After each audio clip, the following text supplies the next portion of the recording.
Egyptian Mythology, a concise guide to the gods, heroes, sagas, rituals, and beliefs of Egyptian myths. Written by Bernard Hayes. Narrated by Zachary Dillon Brown. Introduction. Osiris in Egyptian mythology. Osiris was the brother and husband of Isis, who was considered to be the goddess of the earth and moon, who represented the female productive force in nature. Kind of like Mother Nature, if you will. Osiris lived in the underworld as the ruler of the dead, but he was also, through Horus, regarded as the source of renewed life. Gods of Egypt is a recent Hollywood movie that gives us an interesting image of how these myths were envisioned. Osiris was not only a merciful judge of the dead in the afterlife, but also the underworld god who granted all life, including sprouting vegetation and the fertile flooding of the Nile River, which was extremely important to the Egyptians. At times, he was seen as the oldest son of the earth god Geb and the sky goddess Nut. Later, he was associated with the name Kenti Amintiu, which means foremost of the Westerners, a reference to his kingship in the land of the dead. Usually being depicted as a green-skinned, green being the color of rebirth, pharaoh wearing the Atef crown, a form of the white crown of Upper Egypt with a plume of feathers to either side. His wife Isis searched for his remains until she finally found him embedded in a tree trunk, which was holding up the roof of a palace in Byblos on the Phoenician coast. Murdered by his evil brother Set, whom Diodorus associates with the evil Typhon, Typhonian beast, of Greek mythology. His brother Set shut his body in a chest and threw it into the Nile, where it washed up onto the shore and was trapped in a huge tree. Osiris is depicted with a man's head, crowned wearing the tall white cap of Upper Egypt. His crossed arms hold the flail and hook of royalty. He was enclosed in the trunk of the tamarisk tree, which was later cut down and used as a pillar in the palace of the king of Byblos. He metaphorically became as one with the tree of life. Osiris became the axis mundi around which the heavens appear to revolve. He became the world pillar, the link between the terrestrial and celestial worlds. Being the water god, among a people like the Egyptians, it would not be very long before the annual rise and inundation and fall of the Nile would be compared to the chief periods in the lives of men, and before the renewed rise of the Nile in the following year would be compared to man's immortality, which in Egypt was taken for granted from the earliest times, and this is what exactly happened. The hieroglyphic texts supply abundant proof. Osiris, governed by persuasion, not by force, became the most prominent god in the Middle and New Kingdoms among the common people of Egypt. The earliest written form of the myth is inscribed upon the walls of the chambers and passages in the pyramids of kings of the 5th and 6th dynasties at Saqqara, and hence known as the Pyramid Texts. Osiris is said to have been one of 5 children born to the god of the earth, and the goddess of the skies, Geb and Nut respectively.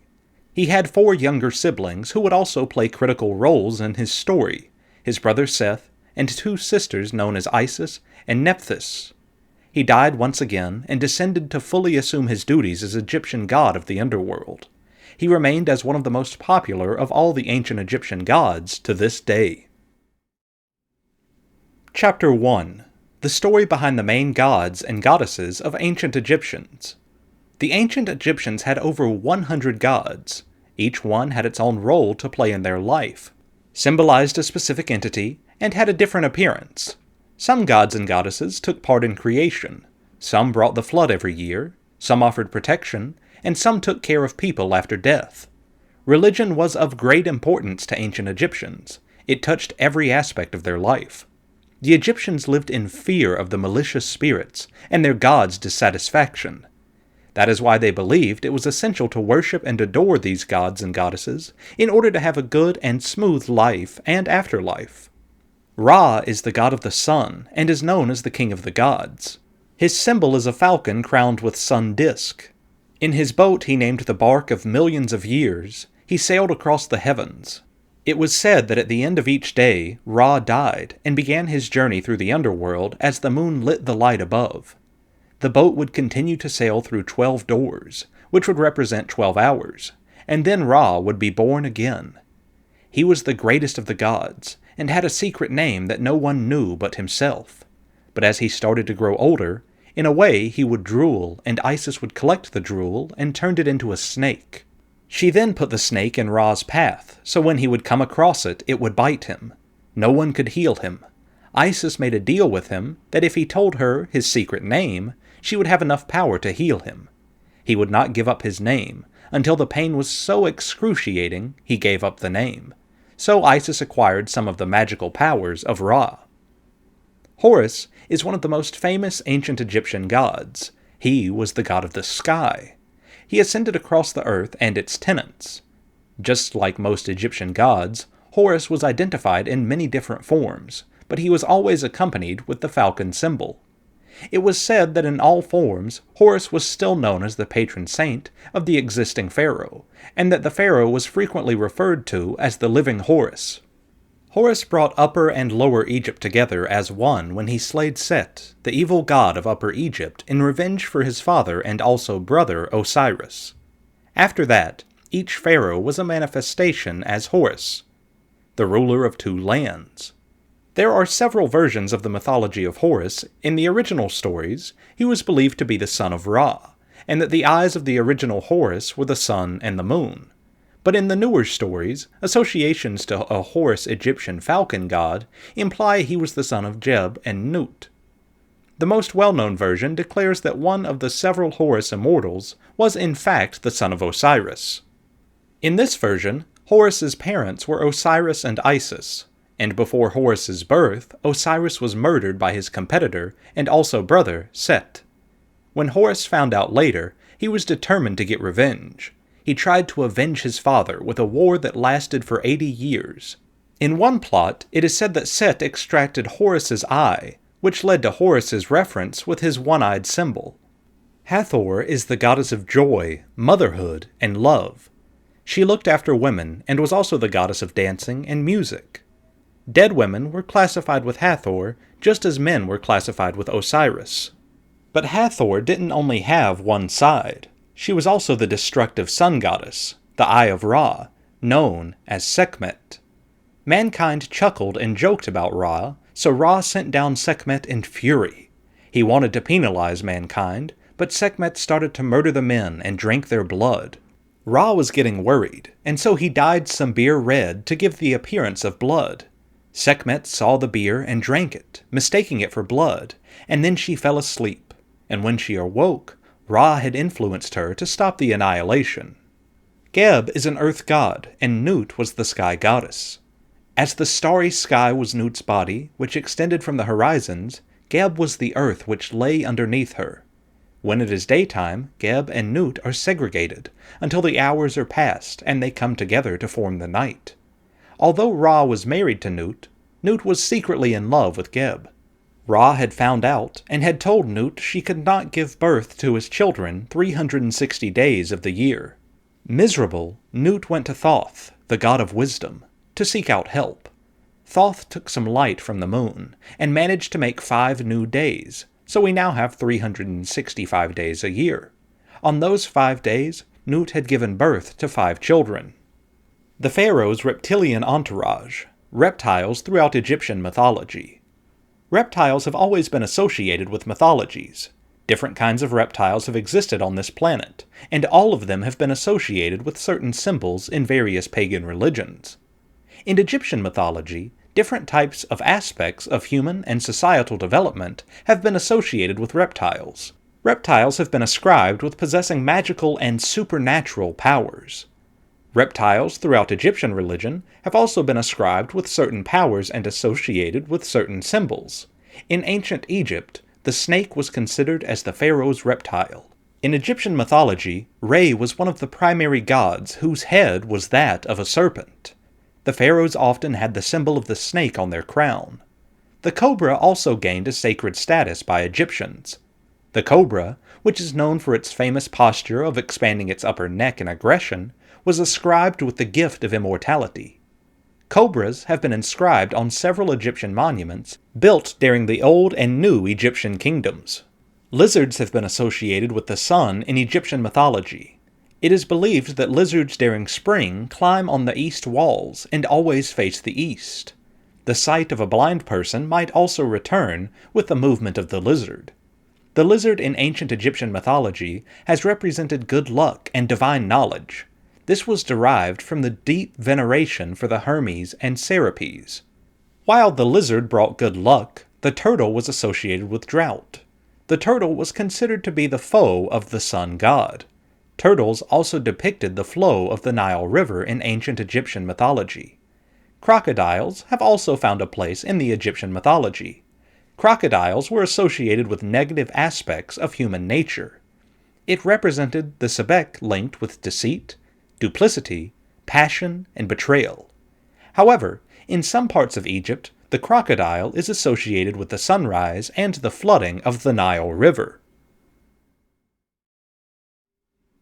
Chapter 2. Egyptian Temples and Their Place in Egyptian Myths. The ancient Egyptian temples were built as cult temples for the worship of pharaohs, considered the sons of the god Amun, the principal deity worshipped at Thebes. The Temple of Luxor, built by King Amenhotep between 1390 and 1353 BC, was the site of a yearly festival, bringing together the people with the divine deities, and through them reiterating the divine rule of the current pharaoh. The temple was connected by a sphinx-lined entranceway to the Temple of Karnak, and statues of the kings and ancient Egyptian gods were paraded down the Nile River in front of the people. Used as a place of worship continuously up to the present, the temple was first a cult temple dedicated to the god of gods, Amun-Ra. During the Roman period, it became a Christian church, later turned to a Coptic church. Eventually, a mosque was built over the site which, to this day, is an integral part of the complex as a place of worship. The best preserved of the cult temples is the Temple of Horus at Edfu. Built between 237 to 57 BC, it was dedicated to the original falcon-headed Egyptian god Horus, who was considered the sky god, with eyes that represented the sun and the moon. Ancient Egyptian mythology has it that Horus was the child of the divine couple Isis and Osiris. Raised by Isis and Hathor after Osiris was murdered by his brother Set, Horus avenged his father's death in a great battle at Edfu.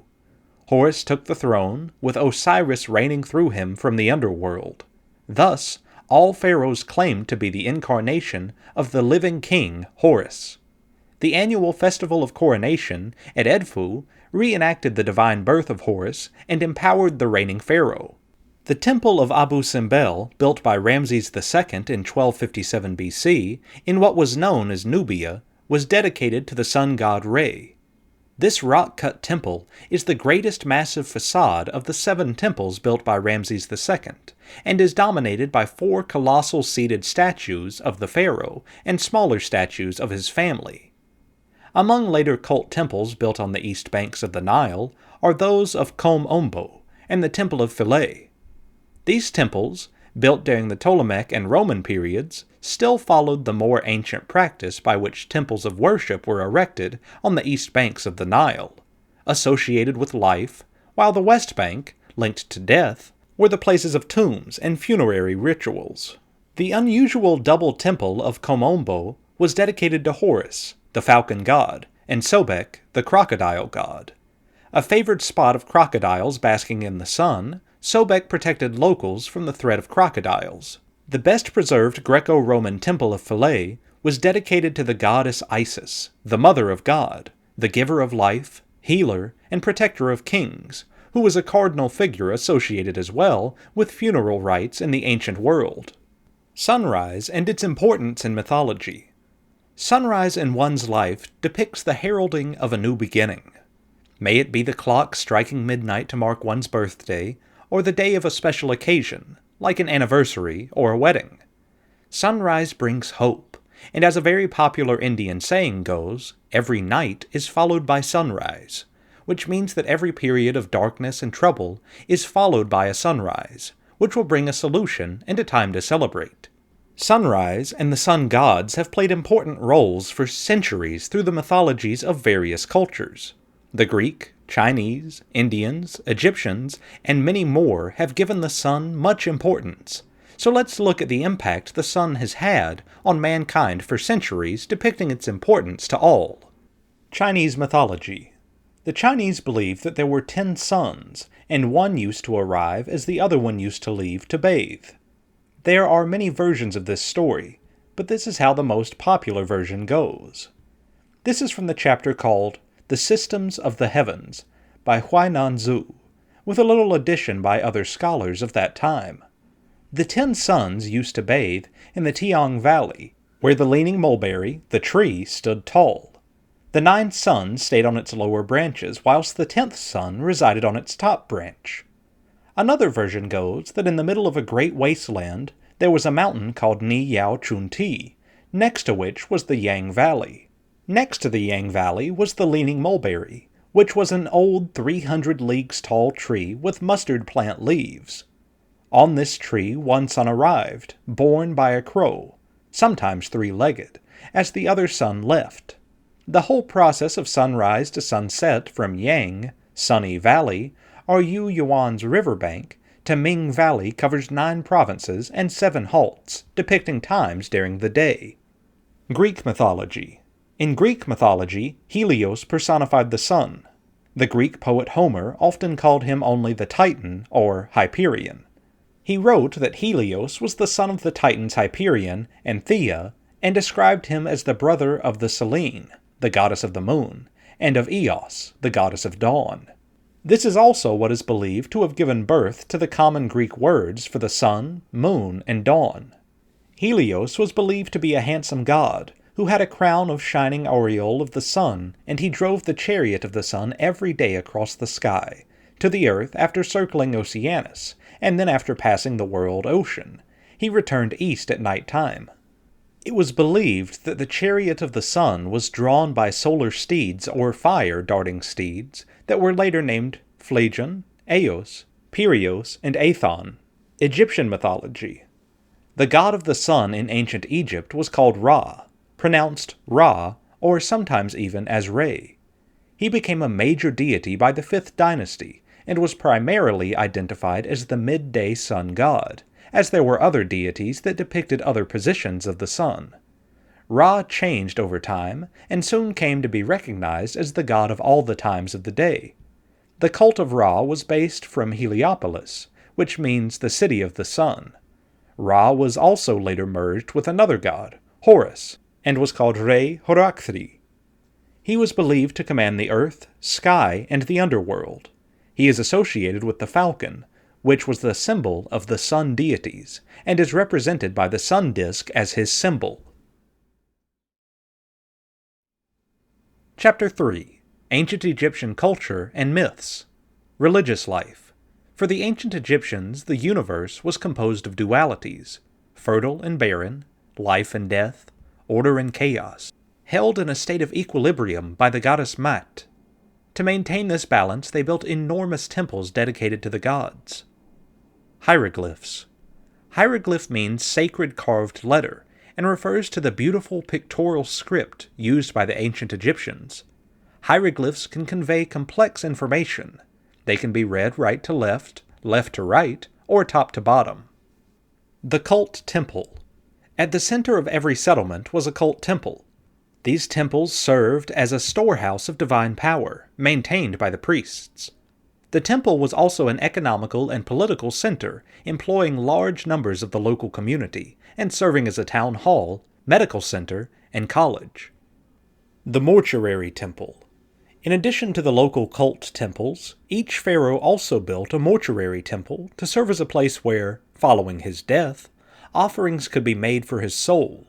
In the Old and Middle Kingdoms, the temples were attached to tombs, but by around 1500 BC, the tombs were separate and hidden away to foil robbers. Burial traditions. The ancient Egyptians believed in an eternal afterlife, and they developed a complex funerary cult aimed at maintaining their life after death. This involved preserving the body through a process of mummification. The tombs of the deceased were also stocked with everything that might be needed in the afterlife. Mummification. The earliest mummies were probably accidental. True mummification began in the 4th dynasty. Special priests first removed the internal organs, which were stored in canopic jars, except for the heart, which remained in place to be weighed in the afterlife. Then the corpse was dried out and wrapped in linen. Tomb paintings. As a guarantee against a successful journey into the afterlife, ritual images and texts were used to decorate the tomb. These included scenes from the Book of the Dead, which contained instructions to help the deceased to pass safely through obstacles in the afterlife. Mythology. Ancient Egyptian religion was a complex belief system involving a great number of deities originally based on aspects of the natural world. Over time, different localities developed many and varied myths relating to their own deities. The creation myth. In the beginning, there was nothing but the sea of chaos, named Nun. Then Atum brought himself into being, sneezing to create Shu and Tefnut. Shu and Tefnut gave birth to 2 children, Geb the earth and Nut the sky, who in turn gave birth to the stars. Osiris and Isis. Osiris was murdered by his jealous brother Set, who cut up the body, scattering it all over Egypt. Osiris's wife Isis collected up the pieces and put them back together again as the first mummy. Brought back to life, Osiris became lord and judge of the dead. Did the Egyptian god Osiris exist? A debate. There is one atheist argument that no Christian theist can really refute, and every time I've used it, no Christian theist has successfully tried to refute this. It goes like this. Had you been born and raised in a different or past society and culture, like that of ancient Egypt, you'd be singing the praises of a quite different deity, or deities, with equal faith, belief, or conviction, like Osiris, and you know this to be so. So what does this say about the existence of your Christian God?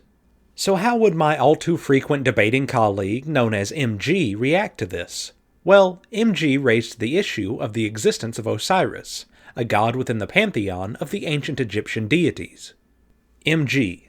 Atheists actually do quite frequently say that God doesn't exist. JP. Some do, but those people are misrepresenting the accepted atheist position. That is not the position I adopt. My position is that you, as a theist, making a positive claim, have the burden of proof to back it up. Now let's see if you can. I seriously doubt it. Even though there is no evidence for God's existence, that doesn't preclude the possibility that God exists, just that the burden of proof exists with the theist making the positive claim. Can that argument be applied to the ancient Egyptian god Osiris? MG. Likewise, no rational person says, I just haven't seen evidence of Osiris. No, Osiris does not exist, and we all know it. JP. The ancient Egyptians didn't know that. Were they all delusional? If so, doesn't that suggest that all deities are delusional, since there's no evidence for any of them? JP. And the ancient Egyptians had evidence and sound reasons to believe Osiris did exist. JP. The ancient Egyptians were intelligent and rational people, and believed in the existence of Osiris, so your argument is downright silly.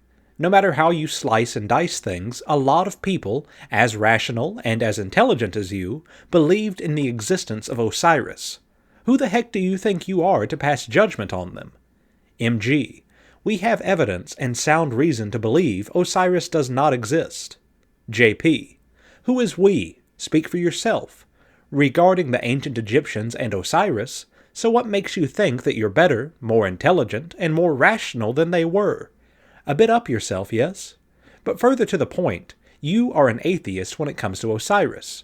You say Osiris doesn't exist, yet that's just your opinion. How do you actually know Osiris doesn't exist? You can't absolutely prove that Osiris doesn't exist, and you know you can't, but if you think that you can, do so here and now. Give the readers here your evidence. MG. Okay, I have solid reasons to believe that Osiris does not exist. If Osiris did exist, then there would be a spiritual plane of existence, in which our own spirits are judged, our hearts weighed against a feather. Since we do not have spirits, there can be no such place, and Osiris cannot exist. JP. While I quite agree with you that there is no spirit world, millions of other intelligent and rational people would willingly take you to task for your non-spiritual plane of existence worldview. JP. Regarding Osiris. 1.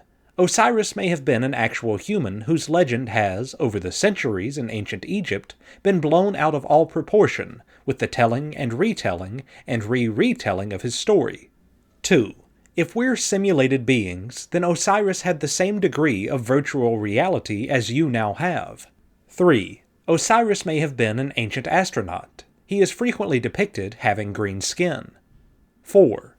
Osiris inhabited the underworld, so he would normally be out of sight except to the newly dead awaiting judgment, and possible resurrection into the Egyptian version of the afterlife. Now, using this question of Osiris as an example, I have the decided opinion that you've set yourself up as judge, jury, and executioner over an entire ancient culture, rubbishing them just because they held different belief systems than you do. So, what makes you right and the entire ancient Egyptian empire wrong? Finally, don't knock any other culture unless you've walked a mile in their shoes. MG. The Egyptians and other ancient groups were rational people, but they didn't have enough information to realize their gods didn't exist. We have enough information to show these did not exist, as I did in the case of Osiris. JP. So again, you've set yourself up as judge, jury, and executioner over an entire ancient culture, rubbishing them just because they held different belief systems than you do, by suggesting they lacked sufficient information. MG. The point is that the gods of ancient civilizations can be shown not to exist, but the God of the Bible is even more plausible now, with more information accumulated, than he was back then. JP. Regarding evidence for God, well, the ancient Greeks would give you evidence for Zeus, and the rest of the Olympians. The Norse evidence for Odin, the ancient Egyptians evidence for Osiris and Isis, the Aztecs evidence for Quetzalcoatl, the Incas evidence for Viracocha, the Hindus evidence for Brahma, the American Indians evidence for a Great Spirit, the Australian Aborigines evidence for their rainbow serpent, and on it goes. You not only have to provide evidence for God, but refute all the evidence for Zeus, Horus, etc. You can probably come up with several other examples of deities that are currently believed in other modern monotheistic religions, deities that you would also need to negate in order to prove God as the one true God. JP. Akin to the Osiris argument, since nobody in the past several thousand years has proven the actual existence of your preferred deity, i.e., God. What makes you think you can? JP. So even after all of these posts of yours, you're still not one jot closer to providing any evidence for far less proving the existence of your preferred deity than you were when you started. Going off on tangents about Osiris does nothing to bolster up your case for your preferred deity. JP. So let's stay with modern times and just forget about Osiris for the moment, who after all is quite beyond our reach, and therefore his status can't actually be determined. So let's say that when you finally kick the bucket, you go off to the pearly gates only to be greeted by the trinity of Shiva, Brahma, and Vishnu. Oops! Now you have a good billion or so rational and intelligent people, true believers living right now, who accept the existence of the trinity of Shiva, Brahma, and Vishnu. So why are they wrong? And again, who are you to pass judgment? Chapter 4. Egyptian Mythology, or Spiritual Reality. Did Egyptians see them as the same thing? One of the most interesting fields of study is the study of Egyptology. Without a doubt, this remarkable history and the dry desert work together to give the world the most amazing evidence of ancient history, myth, and spiritual reality. But where did the one stop and the other begin? Mythology and religion. There is enough evidence from the engravings on temple walls, statues, and scrolls for us to reach the conclusion that for the ancient Egyptians, the main pantheon was Osiris. This deity was not just a deity, but was immortalized by putting him in the sky, from where he now follows the sun. It was also believed that all pharaohs that died became gods themselves and joined Osiris in the sky. From here, they would protect their followers. For the Egyptians, it was easy to look up and see Osiris watching over them. This fact was enhanced as they could see him standing in the early morning eastern sky. From his prominent position in heaven, he brought the flooding of the Nile, the life and death of all Egyptians who lived next to the Nile, Osiris was not a mythological character to them. He was a tangible spiritual deity you could see and worship. Orion the Hunter. As the Greek mythological figure Orion the Hunter, this group of stars could be the most prominent constellation in the sky, as it is so easy to spot. For the Greeks, the Hunter was part of the zodiac, and much more than mythology. Now, for those who don't know this yet, the constellation Orion is also the god Osiris we just talked about. And for those with no idea where or who either is, the brightest star in the sky, Sirius, is always near Orion. The belt of 3 stars makes Orion easy to spot, because there is only one place where the stars form such a line in the sky. Rigel, the white star on his knee, and Betelgeuse, the orange star on his shoulder, plus a few other stars from the outline of this prominent starry pattern. Nearby, you can also find Aldebaran, the orange star, and the Pleiades or 7 sisters, a group of stars, all part of Taurus the bull. Today, we look up at the sky and we appreciate the names and forms the early civilization had given to the constellations of stars. However, we do not see Orion as anything but a recognizable pattern of stars. Still, for the Egyptians and even for the pre-Christian Greeks, they were something much more. They were gods.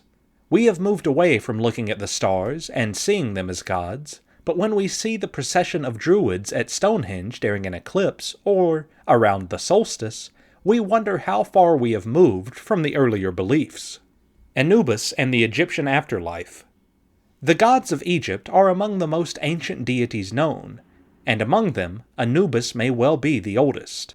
Archaeologists have found mention of Anubis from the earliest pre-dynastic period of Egyptian history, more than 5,000 years ago. To the ancient Egyptians, the whole world followed the model of the valley where they lived, dominated by the sun and the Nile, both capable of bringing life as well as death. Their world was very orderly. The waters flowed from north to south, while the sun rose in the east and set in the west. Each year the Nile water would burst its banks, flow out across the fields, and then recede, leaving behind fertilized land. Life, for the ancient Egyptians, had a definite rhythm which they enshrined in mythology. There were many other gods who, in turn, took many forms and had many names.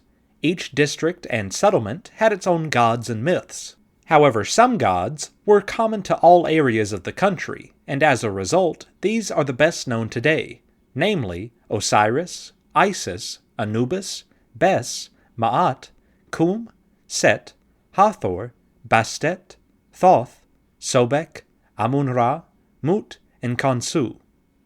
It is likely that Anubis was the primary deity of the very earliest Egyptians. He was certainly the chief god of the 17th Upper Egyptian nome, a city the Greeks called Sinopolis, or City of the Dogs. His general role changed with the growth of the cult of Osiris.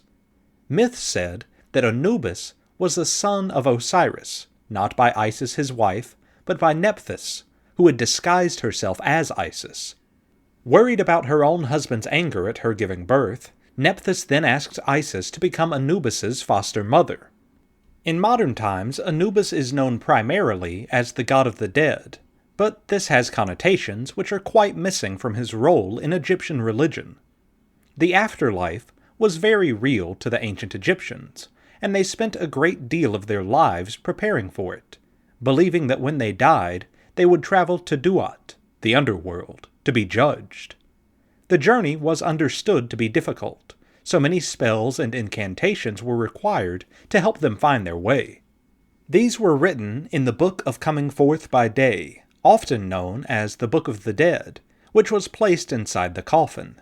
Around 17 feet long, the books of the wealthy would contain their personal choice of spells and decoration, while those less well off would buy one off the peg and simply fill in the name of the deceased. It is clear from the many such books that have survived that Anubis was not, therefore to be dreaded or feared. He was rather the friend of the dead, as, he who is upon his mountain, Anubis was a protector not only of the dead, but also of their resting places. This may be the major reason for his therianthropic representation, as a man with the head of a jackal, Jackals were always to be found in or around a necropolis. Anubis is always shown colored black, as that is the color of a body once it has been embalmed. His zoomorphic form is apparently that of a jackal, though some scholars argue that it is actually a jackal and dog hybrid. Howard Carter, describing possibly the most well-known Anubis statue of all, the Anubis statue from the tomb of Tutankhamun, mentions dog-like ears and pointed muzzle, but the low-slung tail of a jackal. A Basenji, the dog breed which bears the closest resemblance to an Anubis statue, has a distinctive curly tail. Whether this is a deliberately ambiguous depiction to be found in every Egyptian statue of Anubis is yet to be discovered. While the ancient Egyptians had a strong belief in the existence of a soul or spirit, they were equally sure that both body and spirit were required in order to enjoy the afterlife. It was this belief which led them to the invention of ever more complex techniques of mummification to preserve the body, and to the construction of tombs to house it. It was the role of Anubis to guard the body and protect it throughout the mummification procedure, when he would preside over the embalming of the body and the opening of the way, the ceremony where the deceased became able to speak and eat again, in preparation for the afterlife.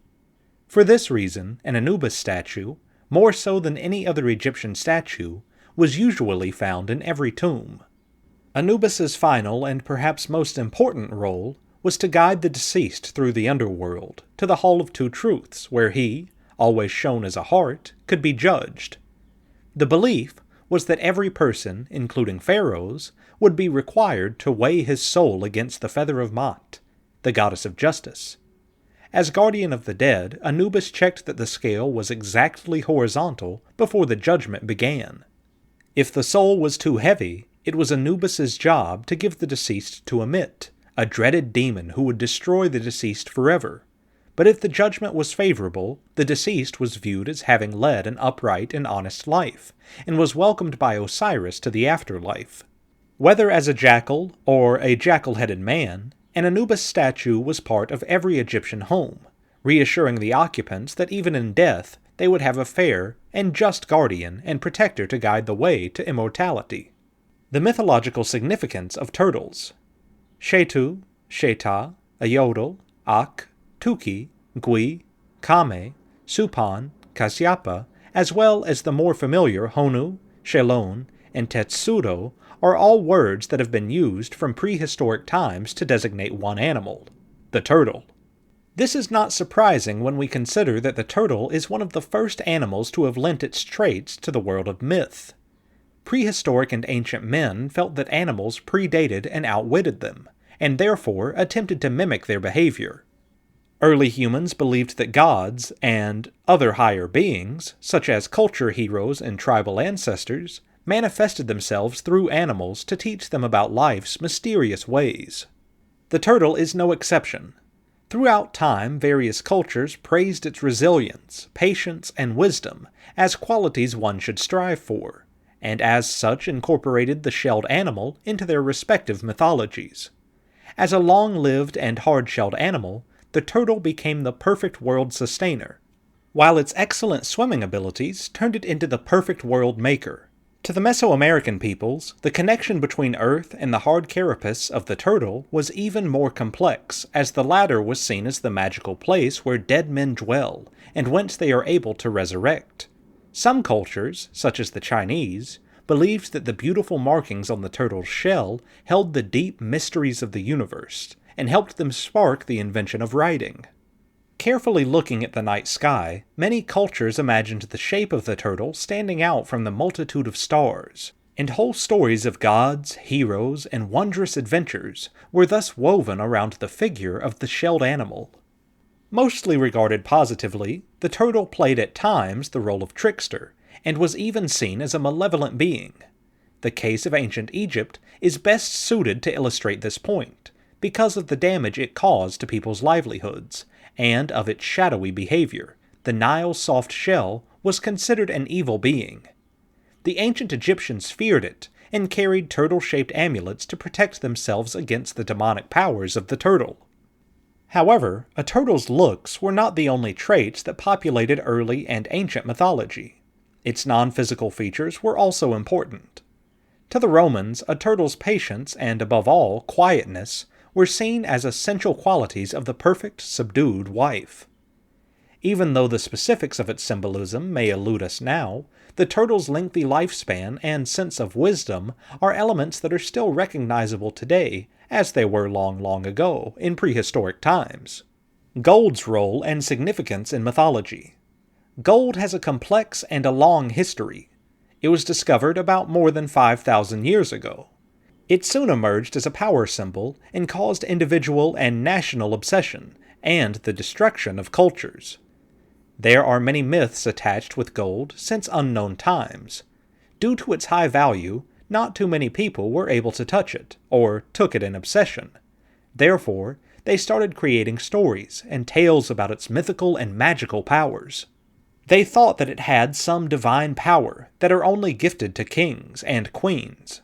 They also believed that gold is a healing source, and those who have gold live a longer life. There are many famous stories about gold, from which the story of King Midas holds a great popularity. King Midas fell so deep in love with gold that he forgot his own son. He wanted to turn everything into gold, and unfortunately, he got magical powers that allowed him to do so. He touched his son, who became of gold. After that, he realized the curse of gold and asked God for penance. God forgave him and took his powers away. Egypt gave a sudden strike when the word mythology comes. It was considered by ancient Egyptians that gold is divine and indestructible metal. Gold was associated with the brightness of the sun in that time. Ancients used to call the sun god Re, the mountain of gold, and when there was old kingdom of Pharaoh, he was called as the golden Horus. People had belief in those times that the skins of the deities were golden. Some people believe that problems in the world are associated with gold. Their mythology describes that the desire and lust for gold is eternal and cannot be fulfilled or satisfied. People should withdraw from this lust of gold. Otherwise, they will become the captives of its lust and will forget their real purpose of life. The Egyptian wine gods. Mythology holds within it tales of gods who once governed the heavens above and the world below. Many people are familiar with mythology, particularly Greek mythology or Norse mythology, but Egyptian mythology also contains significant importance, particularly when it comes to wine. Never mind walking like an Egyptian, it's time to drink like an Egyptian, at least an Egyptian god. The Egyptians of yore were very into wine. On the ground, Egyptians used their pyramids as makeshift wine cellars, placing a great importance on every batch. In the skies, Egyptians held a belief in a variety of wine and wine-related gods. The following is just a taste of the beings who governed the grape and valued the vine. Geshtinana. Geshtinana, known as Lady of the Vine, was a goddess of wine. In mythology, she was the sister of Dumuzi, a shepherd married to the goddess Inanna. When Inanna went missing, Dumuzi didn't seem to care. He was found enjoying life. Inanna returned to find her husband's indifference, and allowed the underworld to take him. When Dumuzi tried to escape capture, he went to Gestinana's house, where he proceeded to turn into a gazelle. He was eventually captured and taken to the underworld. Dumuzi spent half a year imprisoned in the underworld, until Gestinana took over and spent the other half. During this time, I suspect that this Lady of the Vine was forced to revert to making wine in the toilet. Ninkasi, the goddess of alcohol, also known as the matron goddess of beer. Ninkasi was legend to have been born of sparkling fresh water.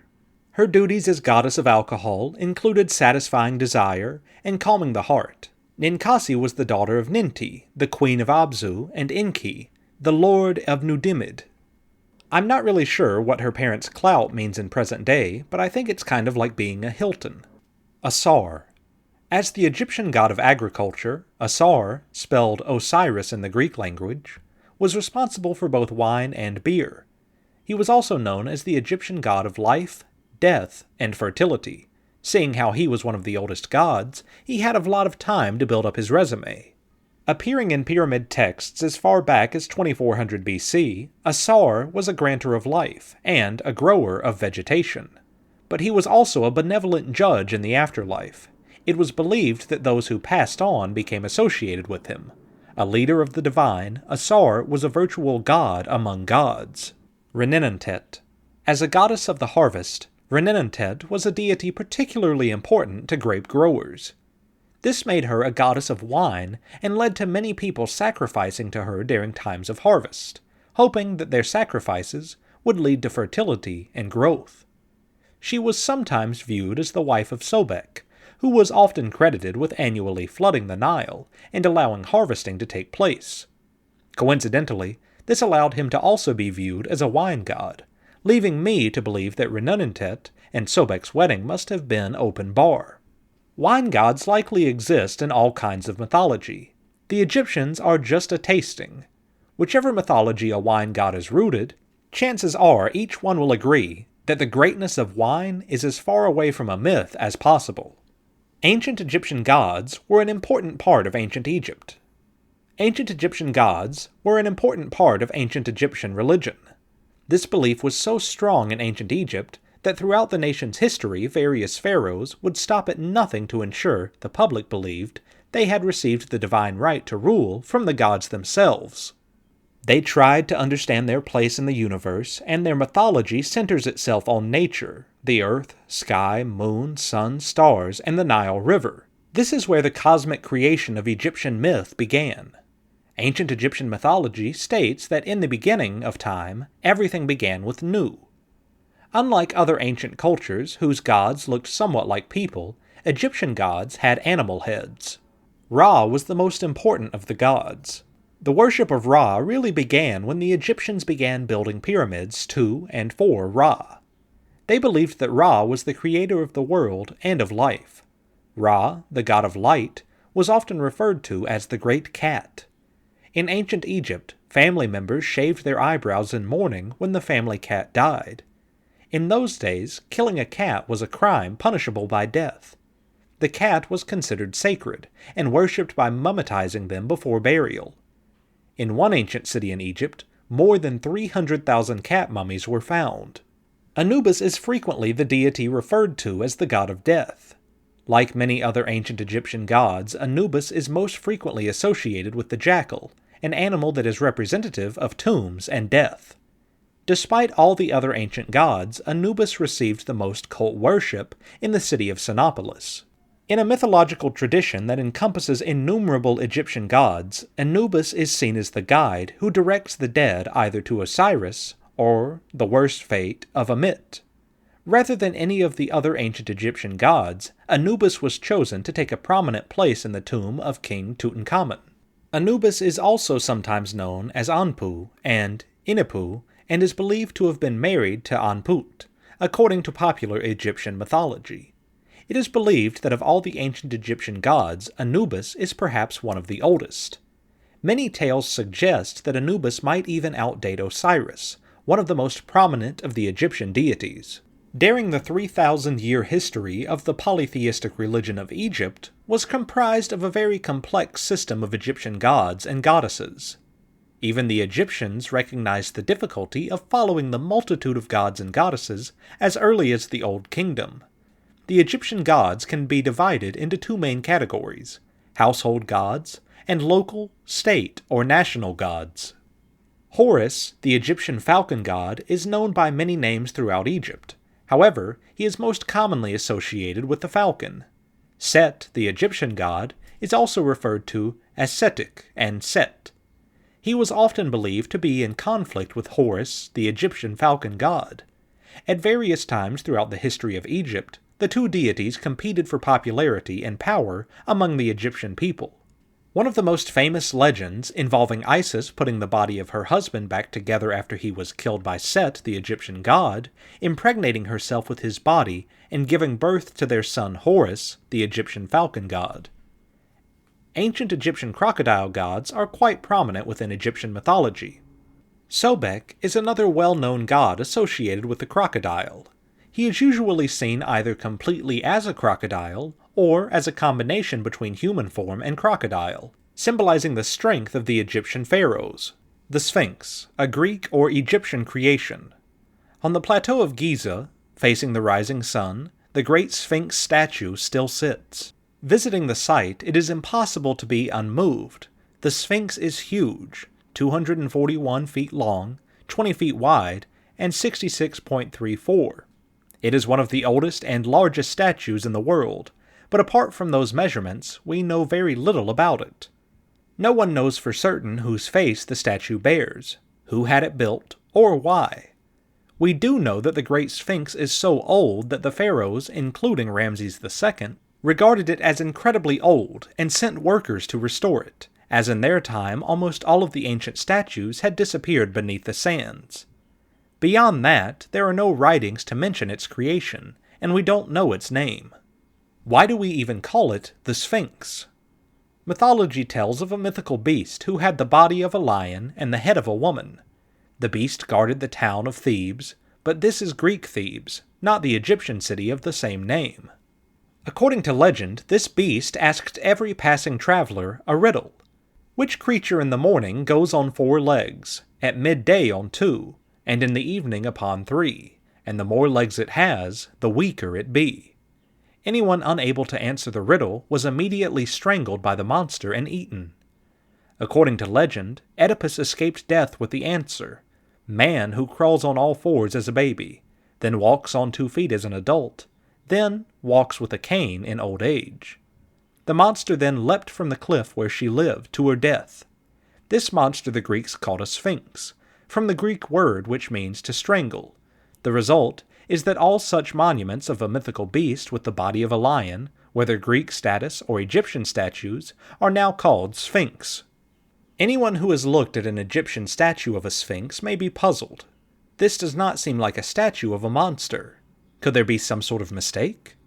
There are many similar Egyptian statues showing lion-bodied beasts with the head of other animals, frequently men or rams, such as the Great Avenue of 900 Sphinxes at Thebes in Egypt. But these sphinxes, we don't actually know what the ancient Egyptians called them, were not monsters. An Egyptian sphinx statue was a guardian. The lion's body represented the sun god, and that's not the only difference.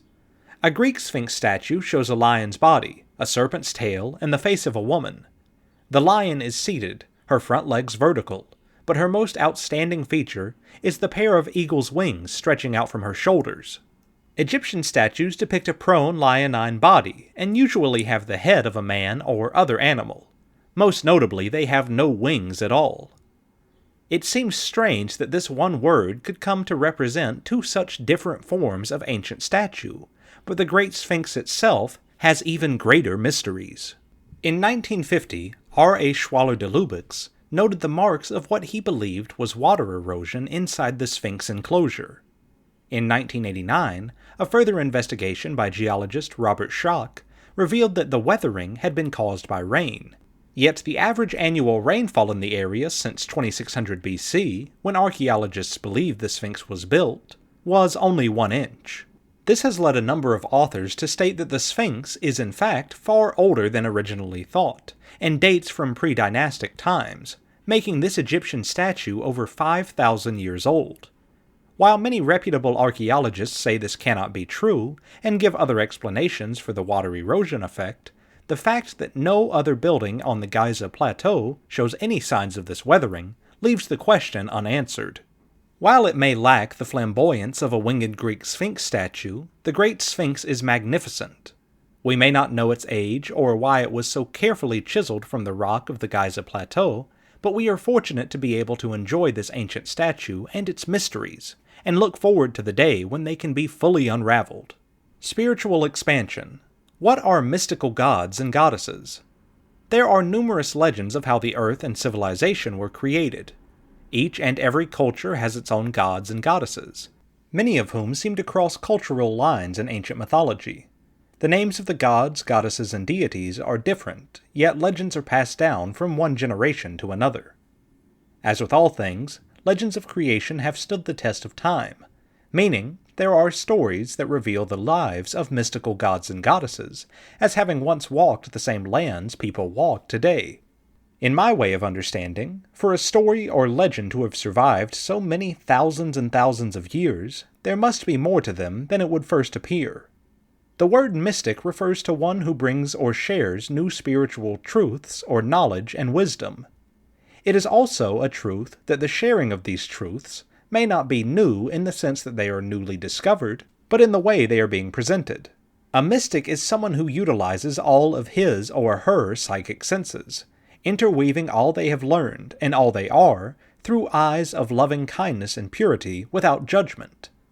It is someone who chooses to expand their own sense of awareness, raising their consciousness so that they experience their higher self. Ego chatter not only becomes manageable, it begins to disappear for greater and greater lengths of linear time. It is about seeking the inner self, the truth of who you truly are, and accepting all facets of being in physical form as you strive to align yourself with Divine Source. Being mystical is the perception of all experiences and situations through higher levels of consciousness, or higher vibrations of mental energy. Ancient gods and goddesses descended from the etheric dimension into physical form. Here they remained until their purpose was completed. The Greek gods and goddesses retired to Mount Olympus. The ancient Egyptian gods and goddesses, as with many others, reside in the space in between the realm of spirit and that of dense physical matter, the ethereal dimension of non-form. There is form in the ethereal dimension. It is vastly different from what we understand form to be. Like the ethereal energy body which surrounds your physical body, it has form and yet it does not. Mystical gods and goddesses are revered deities from the days of the beginning. Divinity is a way of life. It is the way in which they reached through physical form, transcending into the ethereal dimension. To invoke the help of an ancient mystical god or goddess, quiet your mind, open your heart, and be willing to hear, sense, and see all they have to offer you. Call upon the mystical god or goddess which resonates with you the strongest. Place your request in their open, waiting hands, and surrender the time and the outcome of all your desire, knowing you will receive the guidance you have asked for. Chapter 5. Myths and Legends of Ancient Egypt. The historian Herodotus described Egypt as a land of wonders, and the Egyptians as extraordinarily religious. In her latest book, Joyce Tildesley tells the story of ancient Egypt through its wealth of myths, legends, and tales. This absorbing volume skillfully weaves together storytelling and scholarship. The result is an eminently readable guide to a fascinating and complex subject. In Myths and Legends of Ancient Egypt, Tildesley takes on the more than 3,000-year span from the beginnings of the dynastic age to the suicide of Cleopatra and the Roman conquest, circa 3100 through 30 BC. During this lengthy period, Egypt endured internal crises and intervals of foreign rule, and encountered the powerful classic civilizations. Ancient Egypt's mythological canvas is equally vast and can be confounding. Gods and goddesses numbered in the hundreds, and many had several names, aspects, and physical appearances. Tildesley vividly recreates and guides us through this complex mythological cosmos, showing how, over time, gods and their mythologies developed and transformed, intertwined and merged, and were reinvented and manipulated to political ends. Through all of this, the linked themes of the king's divine rule and the preservation of order, Mat, endured. Moving easily and confidently across the millennia, Tildesley carefully explains the symbolism, interconnections, ambiguities, and apparent contradictions of Egyptian myth. She employs a broad definition of legend, and this allows her to include Egypt's entertaining and illuminating fictional and quasi-historical narratives. The source material, both textual and archaeological, is often challenging, but Tildesley highlights the difficulties and pitfalls facing the modern scholar and, as far as possible, locates her material in its social, historical, and intellectual context. The book is structured around full and evocative retellings of Egypt's many myths and stories, and Tildesley has a disarming ability to draw the modern reader into the ancient tale. However, she offers much more than a reconstruction of a mythological world. Exploring the stories and the beliefs they reflect, she paints a vivid picture of the land, its rulers, and its people. How they lived and thought, and their changing hopes and fears for a life after death. She ranges widely across the field of Egyptology, exploring topics that include the relationship between myth and cult, the development of temple and pyramid architecture, and the mechanics and meanings of mummification. The reader learns how the Egyptian calendar developed, and the intricacies and tensions of Egyptian politics, and the science, myth, and magic of medicine. Egypt's powerful and fiercely protective goddesses and her women, from Cleopatra and the female pharaoh Hatshepsut to the women in the street, receive equal attention. Tildesley provides interesting insights into the legal status of Egyptian women, apparently equal to that of men, although appearances can be deceptive.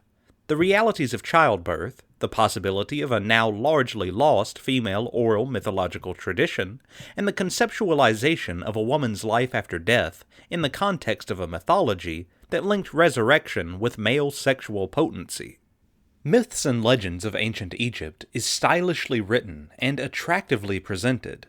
Diagrams and illustrations within the text, as well as notes and appendices, including a glossary of Egyptian gods and heroes and a chronological framework, are particularly helpful for the non-specialist reader, who should find this work entirely accessible. Tildesley emerges once again as a master storyteller, able to bring to life the tales of a distant age. Ancient Egyptian Myths. The ancient Egyptian civilization has survived for thousands of years. It has gone through many dynasties and absorbed many other cultures into its empire. As such, many of the ancient Egyptian myths have multiple versions, evolving from generation to generation. Sometimes the same Egyptian myths can be based on different locations, and sometimes even feature different heroes. For example, the story of the creation is arguably the most varied of the ancient Egyptian myths. Different versions, originating from different locations and time periods, feature different gods. However, as with all myths, it is the essence and meaning of the story which is important. The story of Ra, the creation.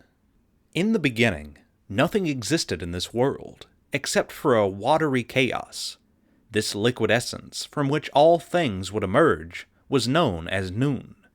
Out of this primordial soup emerged the god of creation, the sun god Ra. In the morning, he was known as Khepera the creator. At noon, he was Ra of the sun. In the evening, he was Atum the complete. Ra had the power of creation within him. Whatever he named, it came into existence. As he emerged from the eternal noon, he named many things, from the ground on which he stood, to the air and the sands. Thus, he named and created his children. He named Shu, and the god of the wind was born. He then named Tefnut, and his daughter, the goddess of the rain, emerged. Ra continued to name the plants and the animals, creating life around him that was pleasing to the eye. And from his tears, the first of mankind emerged. In time, Shu and Tefnut also created their own children, and so emerged Geb, the god of the earth, and Nut, goddess of the sky. Satisfied with all he had created, Ra sat down and ruled the land of Egypt as the first pharaoh. Centuries passed, and Ra continued to rule Egypt. He then learnt a prophecy that a child of the goddess Nut would rise to take his place as pharaoh. Fearful, he forbade Nut to have any children. However, she sought the aid of the wise god Thoth, and she gave birth to 4 children, Osiris, Isis, Nephthys, and Set. As long as his secret name was not spoken to anyone, Ra would continue to rule the land.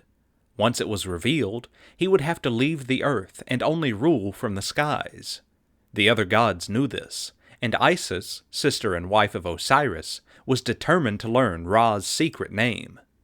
With guile and deceit she succeeded, and Ra was forced to leave.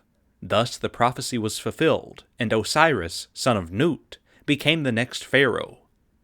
The rise of Horus. After Ra left the land to rule from the skies, Osiris took his place as pharaoh of Egypt, with Isis by his side. Together they had a son, the baby Horus. Osiris taught mankind many things, from the secrets of planting grain to make bread, to those of brewing barley for beer, and the people rejoiced at having such a great pharaoh. However, not all were happy. Osiris's brother, the crafty god Set, was jealous of the attention and power that Osiris had. He gathered some conspirators to remove Osiris permanently. Through trickery, Set succeeded in trapping Osiris in a chest and sealing it shut, suffocating the mighty pharaoh. The chest was dropped into the Nile River, where it floated out into the sea. When the goddess Isis learnt of this, she fled into the wilderness with the baby Horus. Isis knew that as long as Osiris was not buried with the proper funerary rites, he could not carry on his journey into the afterlife. So, leaving Horus with a guardian, Isis set forth searching for the chest. In time, she managed to find it. But Set found out about it, and broke the chest, butchering Osiris's body into many pieces, and threw them all over the countryside. Again, Isis searched, and where she found each piece of Osiris, she performed the funerary rites, and at last Osiris was able to complete his journey and join Ra in the underworld. As Horus grew up in hiding with Isis, Set controlled the deserts.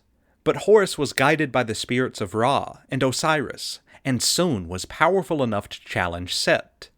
Set was a master of disguises, and as the armies of Horus and Set met, she transformed into a giant hippopotamus in order to crush Horus's armies. But with a mighty throw of his harpoon, Horus pierced the head of the hippopotamus and slew the evil Set. And Horus became the next pharaoh of Egypt. When Horus in turn passed into the underworld, he waged an unending battle with Set. When the battle is won, Osiris will return to the land of the living to claim his throne. The Artful Thief. Before the Great Pyramids were built, there lived a great pharaoh with untold riches. He desired to protect his wealth, and thus ordered a stone vault to be built. One of the builders wanted the treasure for himself, and while building the vault, he arranged for a stone slab to be movable from the outside, allowing access into the vault. However, his plans were in vain, for he fell ill. Before he died, he told his 2 sons about the slab and how to enter the vault. The trap worked. One night, as the brothers again entered the vault, one brother was caught in the trap. Knowing that he was already doomed to execution, and not wanting to implicate his brother, he ordered his brother to cut off his head and flee. Thus, the next morning, the pharaoh found a headless body caught in the trap, and still did not know who the conspirators were. He hung the body in the middle of town, hoping that the other thief would come to grieve and reveal himself. However, the surviving brother was smart. He pretended to be a wine merchant, and through guile he managed to get the guards drunk. He then succeeded in removing his brother's body with nobody the wiser. The pharaoh was impressed with the ingenuity of this thief in stealing the treasure and rescuing his brother's body. He sent out a pardon for the thief and asked him to appear before the pharaoh. The thief did so and impressed the pharaoh so much that he was given the pharaoh's daughter to be his wife. Ancient Egyptian gods and goddesses. Ancient Egyptians worshipped a huge number of ancient Egyptian gods and Egyptian goddesses. Some of them looked very much like humans. However, others were part human and part animal, where some of them looked like crocodiles, jackals, cats, rams, and even falcons. The bodies of these ancient gods were always human, but their heads looked like birds and animals. Many religions only worship one god, whereas the ancient Egyptians worshipped many. Some famous gods and goddesses. There were some really well-known and pretty famous gods and goddesses that you might have heard of, but here are just some of them to give you an idea of who they were. Osiris was one of the major ancient gods, and he ruled the world and was the judge of the dead. Wow, that sounds pretty scary. Set, or Set, was a big villain amongst the gods, and he murdered his very own brother Osiris. That's certainly not cool.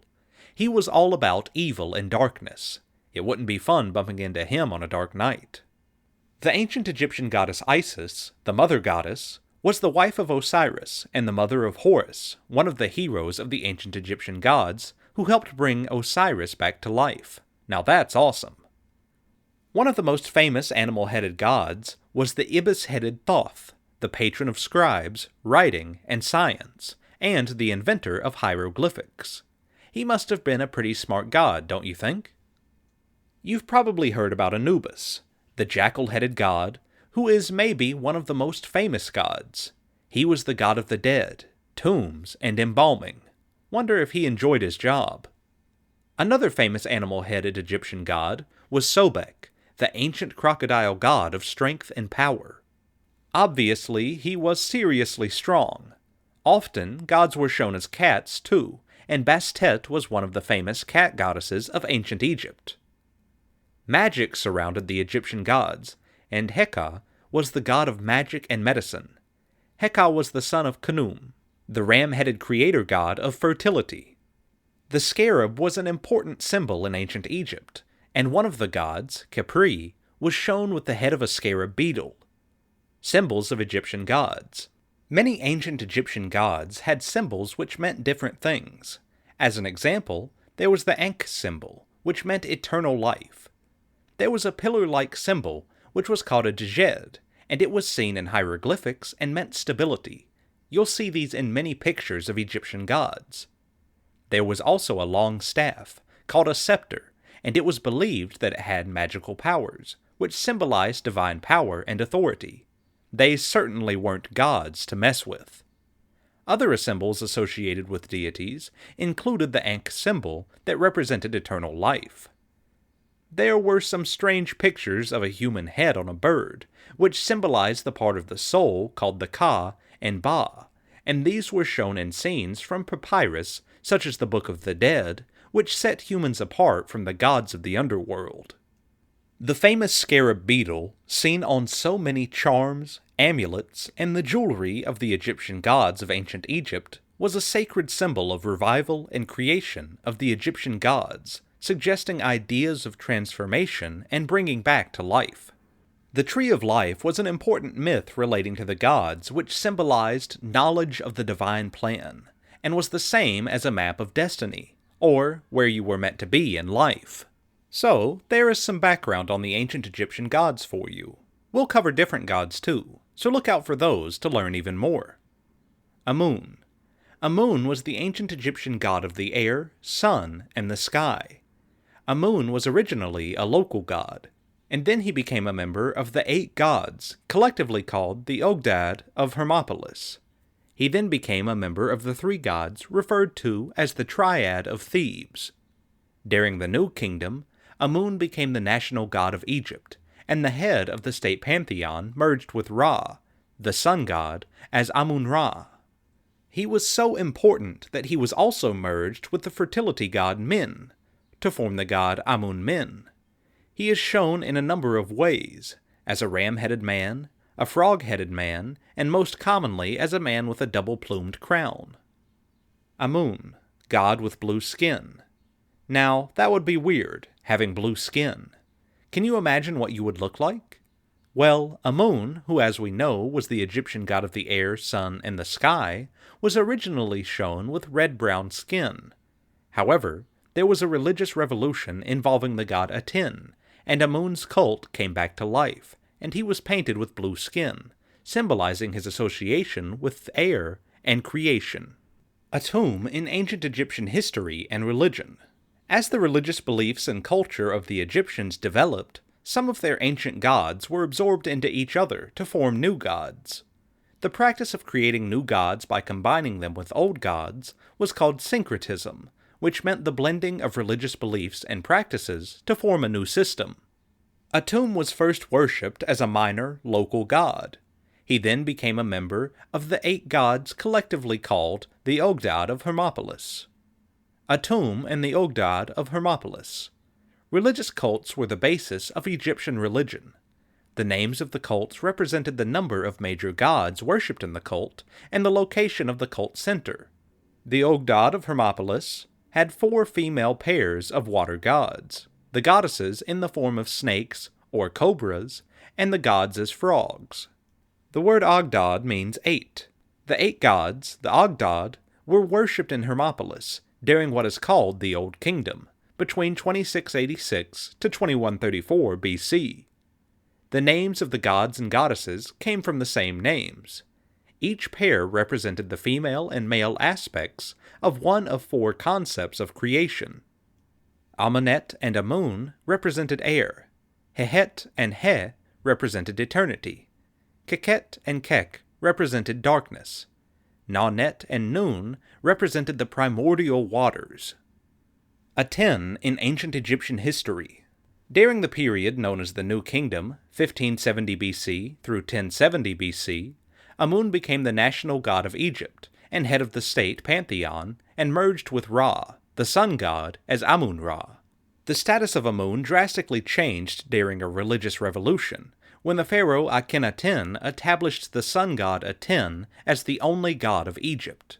The people of Egypt were forced to change from a religion where they worshipped many gods to a religion where they worshipped only one god. The pharaoh Akhenaten used the might and power of the Egyptian military to destroy the old religion, its gods, and the powerful priesthood. They particularly wanted to get rid of people worshipping Amun as the national god. That's not cool. The temple of Karnak, which was in Thebes and was dedicated to Amun, was closed, and the priests were thrown out, and Akhenaten ordered the statues of the old gods to be destroyed. Aten was worshipped for 16 years, from 1349 to 1333 BC, until the death of Akhenaten. The son of Akhenaten was Tutankhamun.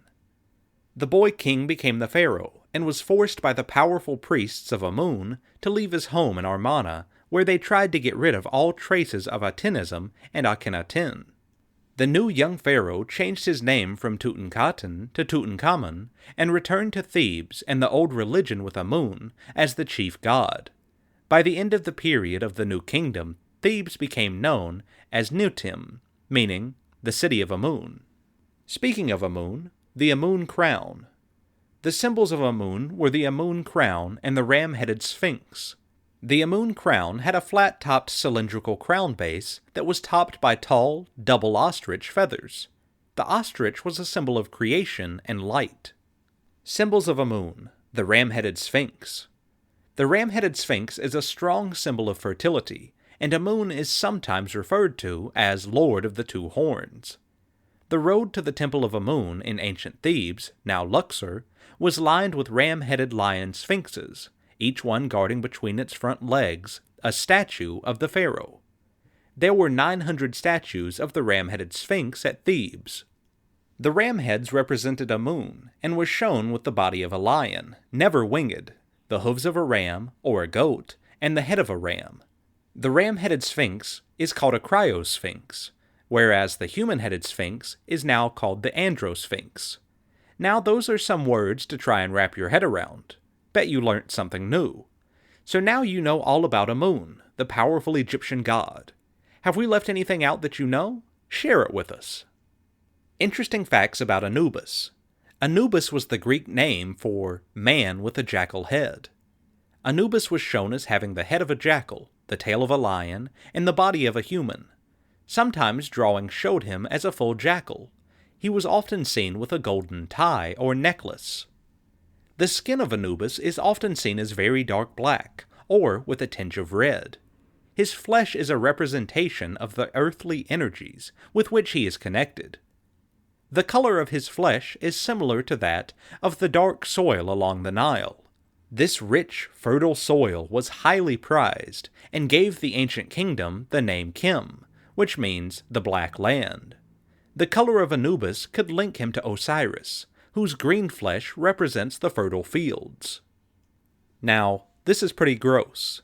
In the Book of the Dead, Anubis is shown to be weighing a heart, during a weighing of the heart ceremony. What a strange ceremony to have. The heart was measured against the feather of truth and justice, which belonged to Ma'at. If the heart was heavier than the feather, they were guilty and bad. These people were sent to Amit, who was a lady demon with a body that was part lion, part crocodile, and part hippopotamus. She would then eat them. She must have looked rather strange. He was the one who apparently invented the process of embalming, which is how bodies were preserved. When Egyptians were being mummified, the head embalmer, who took care of the dead, would often wear an Anubis costume. No one is quite sure who Anubis was the son of. In early ancient Egyptian myths, he was said to be the son of Ra, but in later myths, He was the son of Set and Nephthys. There are other myths too, which say that he was the son of Osiris. Wonder which one is true. That's quite confusing. Imagine receiving a gift of someone's organs. That would just be weird. Apparently, when Osiris was killed by Set, Anubis received his organs as a gift. Wonder what he did with them. His wife was called Anput, and his daughter, the goddess Kebeshet, was associated with purification and washing away of dirt and decay. Anubis's jackal head was often shown to be black. The reason for this was to show his link to death. There was another ancient Egyptian god called Wepawet. Strangely enough, he also had the head of a jackal. He was originally a god of war and was often confused with Anubis. Apparently they got to know each other over time. In some myths, people believe that Wepawet was the son of Anubis. There were many symbols that were associated with Anubis, including flags, jackal, ox hide hanging from a pole, and also embalming equipment. The reason that Anubis was given a jackal head was because jackals would often be found around tombs and graves. Prayers to the god Anubis are found carved on the most ancient tombs in Egypt. Apparently his mother Nephthys left her son exposed to the elements. Instead of dying, he was found by Isis, who then raised him. He became a faithful helper to Isis. After Set had killed Osiris and scattered his remains, Anubis helped Isis and Nephthys to rebuild his body. What was mummification? Mummification was very skilled work. You had to be really good at what you did. It took weeks to complete. This is a bit gross, but it's what happened. First, the organs were removed, except for the heart. The body was then covered in salt and left to dry for about 40 days. After being washed, the dried body was stuffed to keep its shape. Finally, it was oiled and wrapped in layers of linen bandages. Not sure how cool a job this would be. Anubis was a strange-looking god, but a powerful one too. It was best to live a good life, and be honest, otherwise he would send you to be eaten. How scary! Horus. Horus was the Egyptian god of the sky. That must have been a cool job to have. He was the son of Isis and Osiris. After fighting his uncle Set, he became the king of Egypt. During this fight, he lost his eye. That must have been one mighty fight. The Eye of Horus became one of the most important symbols in ancient Egypt. What was the Eye of Horus? The Eye of Horus was a powerful amulet, which is an ornament or small piece of jewelry that was thought to fight off evil, danger, and disease. It was a sign of protection. It was also called the Wadjet Eye. The ancient Egyptians worshipped Horus, partly because he had the Eye of Horus. When he lost his eye, it was said that it grew back to become the Eye of Horus. Can you imagine losing an eye and then it growing back? Whoa, that must have been weird.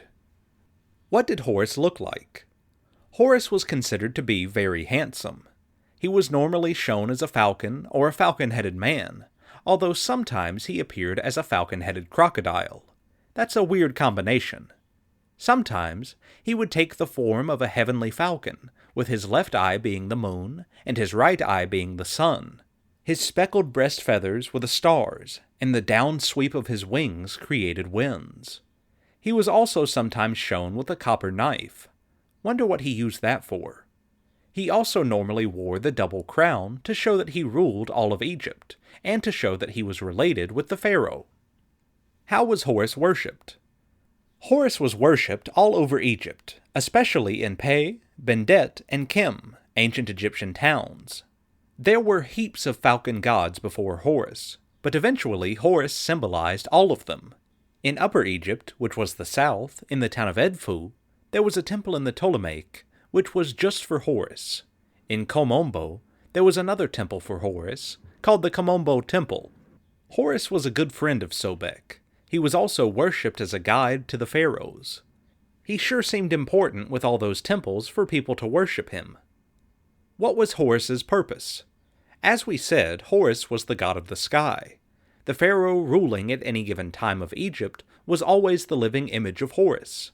When he died, that pharaoh became Osiris, the god of the dead, and the father of Horus. The new pharaoh became Horus. He was there to protect the pharaoh. He was a protector god, who was a god who fought evil. He was all about justice and honesty. He fought with Set. He did this to even the score for his father, Osiris, who was killed by Set. When Horus beat Set, he conquered his father Osiris's throne and became protector. Interesting facts about Horus. Horus was certainly one important god, as he was worshipped right from the very beginning of the ancient Egyptian period, right through to the end. As time went by, his jobs often changed over time. It's a popular belief that he was the son of Isis and Osiris, but one ancient Egyptian myth says that Hathor was his mother. Other myths say that he was the son of Nut and Get, and that Osiris, Isis, Set, and Nephthys were his brothers and sisters. Wonder which myth is true. For most of the ancient Egyptian period, the Egyptian pharaohs believed that they were Horus in a human form. Wow, he sure was popular.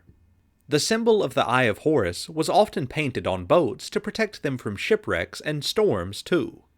His name means, he who is the sky, or the distant one. Ra. Discover the legends and myths and religious beliefs that surrounded Ra, the very important Egyptian sun god. There were lots of other Egyptian gods that were often linked to him, such as Atum and Horus. Ra was usually shown in human form with a falcon head, crowned with the sun disk encircled by Uraeus, the sacred cobra. The sun itself was taken to be either his body or his eye. Ra was believed to traverse the sky each day in a solar bark and pass through the realms of the underworld each night on another solar barge to reappear in the east every morning. Ra was also considered to be an underworld god, closely associated with Osiris, as Ra resurrected Osiris to rule over the dead.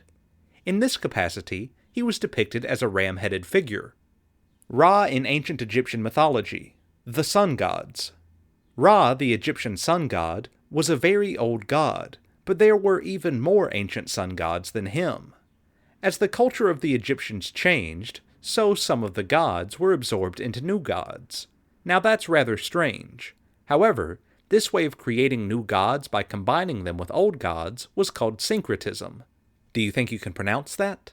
Syncretism meant that religious beliefs and practices were literally fused together to create a brand new system. Ra was associated with previous sun gods. Just to add to the confusion, he was also referred to as Re. As the father of the gods, it was natural to the ancient Egyptians that every god should symbolize some form of him, and that he should represent every god. All the symbols in the myths, as well as the looks of all the older gods, were all mushed up together to form the new god Ra. How cool is that? Because of this, Ra was closely linked with the god Atum, Horus, and other sun gods. Ra in Egyptian mythology. Ra starred in many stories, myths, and legends in Egyptian mythology. His main cult center was at Heliopolis, also called Sun City, which is near modern-day Cairo.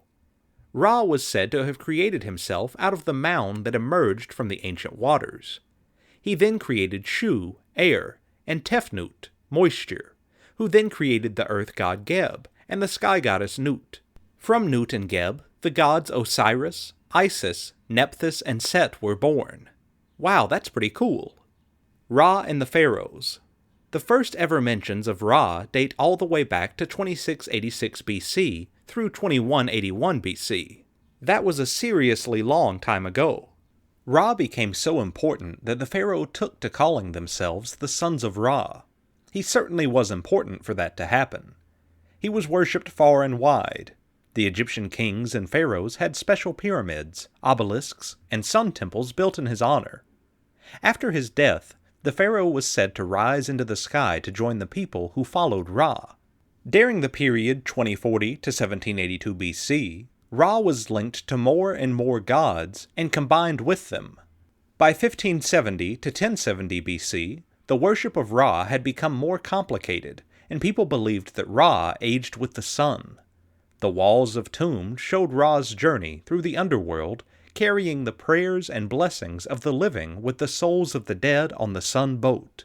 What did Ra look like? The pictures of Ra in ancient Egyptian art are found in tombs, temples, manuscripts, and hieroglyphics, artifacts and relics of ancient Egypt. This is how he was shown in the ancient drawings. He was often shown holding the Anka, the key of life, which represented eternal life, and the Wa's scepter, a symbol of great power and authority. His crown, or headdress, of the sun disk symbolized the sun and was usually encircled by the uraeus, the sacred cobra, a very strong emblem of royalty and authority. He sure was very, very important. He is sometimes also shown with the head of a ram that always had the sun disk on top of it, and this showed his role as a god of the underworld. The Eye of Ra. Ra was also part of the myth that related to the all-seeing Eye of Ra and the Eye of Horus. The right eye of Ra represented the sun, and the left eye represented the moon. Egypt, land of mystery. Dating back to the land before time, Egypt continues to be a land of mystery and intrigue. Egyptians are still farming and earning a living today much the same way they did in ancient Egypt almost 10,000 years ago. Many are still seen today farming and tilling their crops, using irrigation water from the Nile River via the same irrigation canals that were used many generations ago. Not much seems to have changed in this ancient land. Viewing the ancient Egyptian pyramids and temples, it also seems as though their civilization has digressed over time. Observing the gigantic pyramids of Egypt and the modern-day mud houses at the same time, one wonders how the same peoples could be responsible for constructing both types of edifices. Buildings and homes built over 1,500 years ago are very similar to the ones being constructed today. Not much seems to have changed in this ancient land. Standing high on the plain overlooking Cairo are the pyramids of Giza. Of the nearly 70 pyramids of Egypt, these 3 are the most popular and well-known. Reputed to be nearly 5,000 years old, but in all probability are much older than that, these 3 landmarks have been the topic of many books, movies, and legends over time. Nothing can prepare one for the first time they are seen live and in person. Rising nearly 300 feet above the plateau, which is itself nearly 300 feet above the Nile River Valley, they are quite impressive. The pyramids can be seen while passing homes with no roofs, enabling fires to be built in the living rooms, allowing the residents to keep warm during the cold Egyptian winter evenings. Many legends and much speculation in Egyptian mythology surround the pyramids as to why they were built, as well as to how they were built. They have been described as being burial tombs for the pharaohs and Egyptian gods, giant observatories, ceremonial sites where many ancient rituals were performed, as well as various other functions. Although, it is my understanding that no one has ever been found buried in a pyramid. All of the other functions seem to make sense. The giant pyramid, or pyramid of Cheops, is perfectly aligned to the 4 cardinal points of the earth. Following and extending one line along the base, it would pass through Bethlehem, while another line would extend through Stonehenge. The various viewing points available line up perfectly with different constellations that were of importance to the ancient Egyptians. Much has been written trying to explain how they were built, using pulleys, ramps, and thousands of workmen to construct them. However, not much of it makes sense.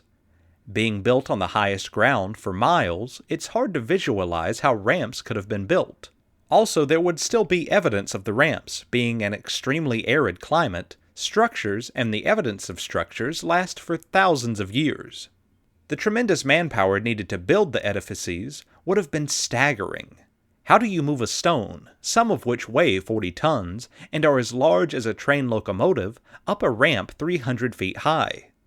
Probably the most logical explanation as to how they were built, when they were built, and by whom is probably the most illogical. Many legends persist that they were built either by extraterrestrials or by refugees from Atlantis who escaped to Egypt while their land sank beneath the sea some 12,000 years ago. Theoretically, either could be true. Much suggests that planet Earth had been visited many times by life forms from beyond our galaxy, and there is also evidence of a land existing in the Atlantic before our present era. Chapter 6. The Egyptian Myths, a Guide to the Ancient Gods and Legends. This survey of Egyptian mythology explores how the ancient Nile dwellers explained the world around them.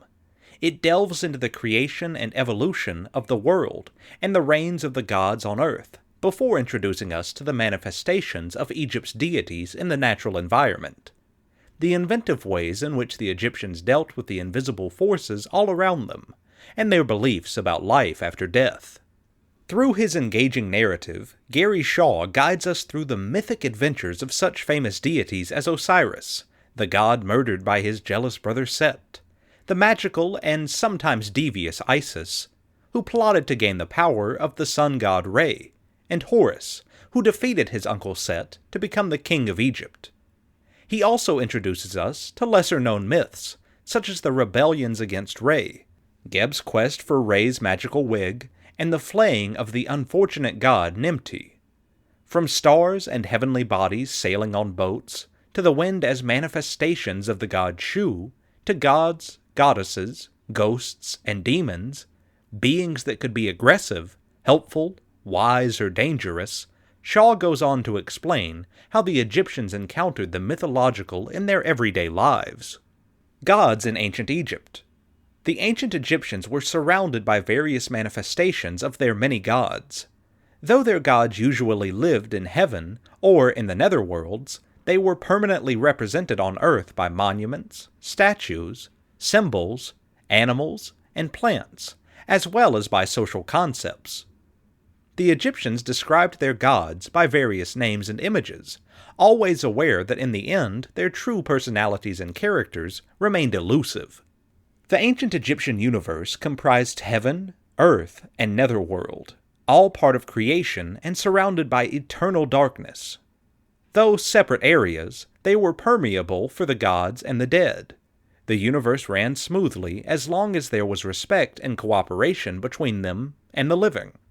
This formed an ideological, social, and economic cohesion. The gods were powerful, but benevolent, and approachable in many ways. The Divine King was the hub between the world of the gods and the human sphere. He was the main entity responsible for organizing the supply and welfare of the humans, and for keeping order. During official festivals, the living, the gods, and the dead celebrated together, but there were also a number of more personal ways to approach deities. The various sites of interaction between gods and men formed a vast network connecting all the players. The gods were responsible for creation and abundance. The kings and elites were primarily responsible for ensuring that the system ran according to Ma'at, order, and the people were responsible for living and working throughout the country. The system of ancient Egyptian gods structured Egyptian ideas, policies, and everyday life from the end of the 4th millennium BC to the rise of Christianity and beyond. The ancient Egyptians' beliefs were polytheistic, acknowledging the existence of thousands of gods and endless deceased humans. At times, the ancient Egyptians appeared to be henotheistic, and would exalt a deity in his or her uniqueness. Moreover, with Akhenaten, they were the first to experiment with monotheism, though that did not last much longer than a decade. The ideas and images created for the Egyptian gods and religion had an impact on many contemporaneous cultures, as well as later on religions. Genesis of the Egyptian gods. Neolithic burials of animals, mostly bovids, but also gazelles, dogs, jackals, cows, rams. Example, in Maadi and Heliopolis, are early evidence of the veneration of divine powers in or through animals. The bodies of animals were ritually treated, and their graves, sometimes furnished with matting, lay close to human burial grounds. Animal shapes are found as cosmetic palettes, connecting them to the preservation of the body, on pottery, and on standards, suggesting a special status accorded to these animals. With the emergence of writing and the more frequent use of iconography in the early dynastic period, we get a better grasp of the Egyptian gods. Their development is closely connected to the formation of the Egyptian state and its kingship, whose power was represented by images of animals founding cities or vanquishing enemies. Example, lion, bull, scorpion. This practice was accompanied by the phenomenon of some Egyptian kings having animal names. By the first dynasty, divine powers were also represented in anthropomorphic shape. By the end of the second dynasty, the first deities in hybrid or bimorphic forms had appeared. These deities were usually composed of a human head and an animal body or vice versa, with the head being the essential element. The coifer masked any disjointedness between these body parts. Contemporaneous regional sanctuaries and shrines, which had probably developed from reed huts set up in sacred spaces, were usually built of mud brick, unless the king decided to invest in a specific deity and to have its temple built in or decorated with stone. A number of Egyptian gods, shrines, and cults are attested as far back as the early dynastic period. The earliest hieroglyphs designating a deity were a cloth wound on a pole, the falcon on a standard, and an anthropomorphic sitting god with divine beard. Though there were many variations in execution and detail, those remained the main hieroglyphs for deities throughout history. By the end of Old Kingdom, the information we have on Egyptian gods improves drastically, mostly thanks to the pyramid texts. Important icons had been created, such as hawk-headed anthropomorphic deities, Third Dynasty, and the Sphinx, showing the divine king with a human head and lion's body. Many of the ideas created in this period remained essential until the Roman period, such as the divinity of the king, the dominance of the sun god, and Osiris as the god of the deceased. Genesis of the universe and the gods according to the ancient Egyptians. Many narratives reveal how the Egyptian gods came into being, and how the universe was created. These narratives were usually created as parts of larger compositions for specific use, such as mortuary or temple cults. All explaining dogmatic versions of texts did not emerge until the late periods of ancient Egypt. Occasionally, these texts share commonalities, or they may differ significantly depending on their period, their region, or the importance of the deities involved. Even so, they allow us to glimpse ancient Egyptian conceptions of creation and the gods, and they provide philosophic and scientific views of how the universe works, describing its dynamics in terms of divine forces in action. The long tradition of differing cosmogonies testifies to the ancient Egyptians' openness in approaching ultimately unknowable matters. In ancient Egypt, creation was seen as a process of separation and continuing differentiation, often formulated as sequences of generations of gods.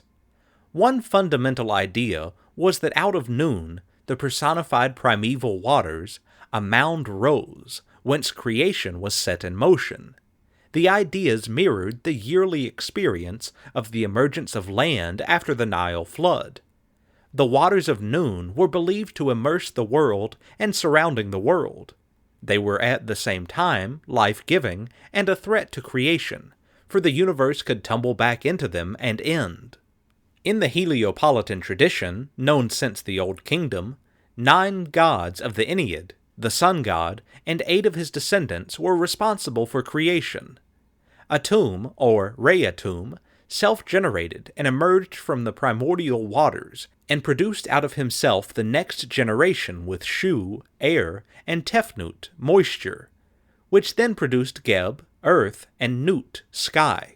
Out of these first generations of universal elements were born the gods of social concepts. Osiris, god of the underworld. Set, god of chaos, always endangering order. Isis, the throne deity, and Nephthys, a parallel to Isis. Finally, Osiris and Isis produced Horus, the god of kingship, thereby making kingship part of the natural divine order. In the Hermopolitan traditions, known since the Old Kingdom, following upon the primordial mound, the Ogdad came into being. This group of deities was formed of 4 pairs of male and female deities, representing semi-paternal concepts of the original universe. The Memphite theology features the god of crafts, Ta-Tatinen. He created a tomb through his heart and through his tongue, by plan and word, and founded Maat and kingship. The gods of the Ennead were his manifestations. Further texts describe other gods as being involved in the beginning of the universe. The world emerged from a cosmic egg. The sun god Re emerged as child or scarab from a lotus. The sun god Amun-Re created the world. And All-Lord created deities from his sweat and humans from his tears, Middle Kingdom. Aten, the only god, is the sole creator, Armana period. Khnum fashioned men on the potter's wheel. A bird, the great cackler Honker, alighted on the primeval hill and tore apart the silence, allowing creation to start. In The Myth of the Heavenly Cow, the sun god Ra, who lives with humans on earth, retired to heaven after man's rebellion and began his daily journeys. There were different conceptions of the cosmos. In one of them, Nut, the goddess of the sky, is depicted as a naked woman with her body arching over Geb, the earth god, with Shu, personification of empty space, separating the two of them. Another conception shows the heavenly cow, a manifestation of Nut, supported by Shu and other deities, while the boats of the sun god traverse her star-spangled belly. Heaven was the oldest known and the preferred abode of the gods, since the early dynastic and Old Kingdom periods. Regions in the frontiers of earth and heaven were called God's land. On earth lived the humans, and the manifestation of the gods. For example, animals, statues, symbols. The Duat, ruled by Osiris, was the realm where the dead ancestor gods and the deceased lived. During the Old Kingdom and Middle Kingdom, it was located in heaven, but sometimes also in the earth, from the New Kingdom onward. It was a netherworld. In the Duat, the gods and the dead could regenerate, but they were also surrounded by dangers. The pyramid, coffin, or New Kingdom underworld texts give lavish descriptions of the Duat's features. They also provided information and spells for a safe sojourn of the deceased.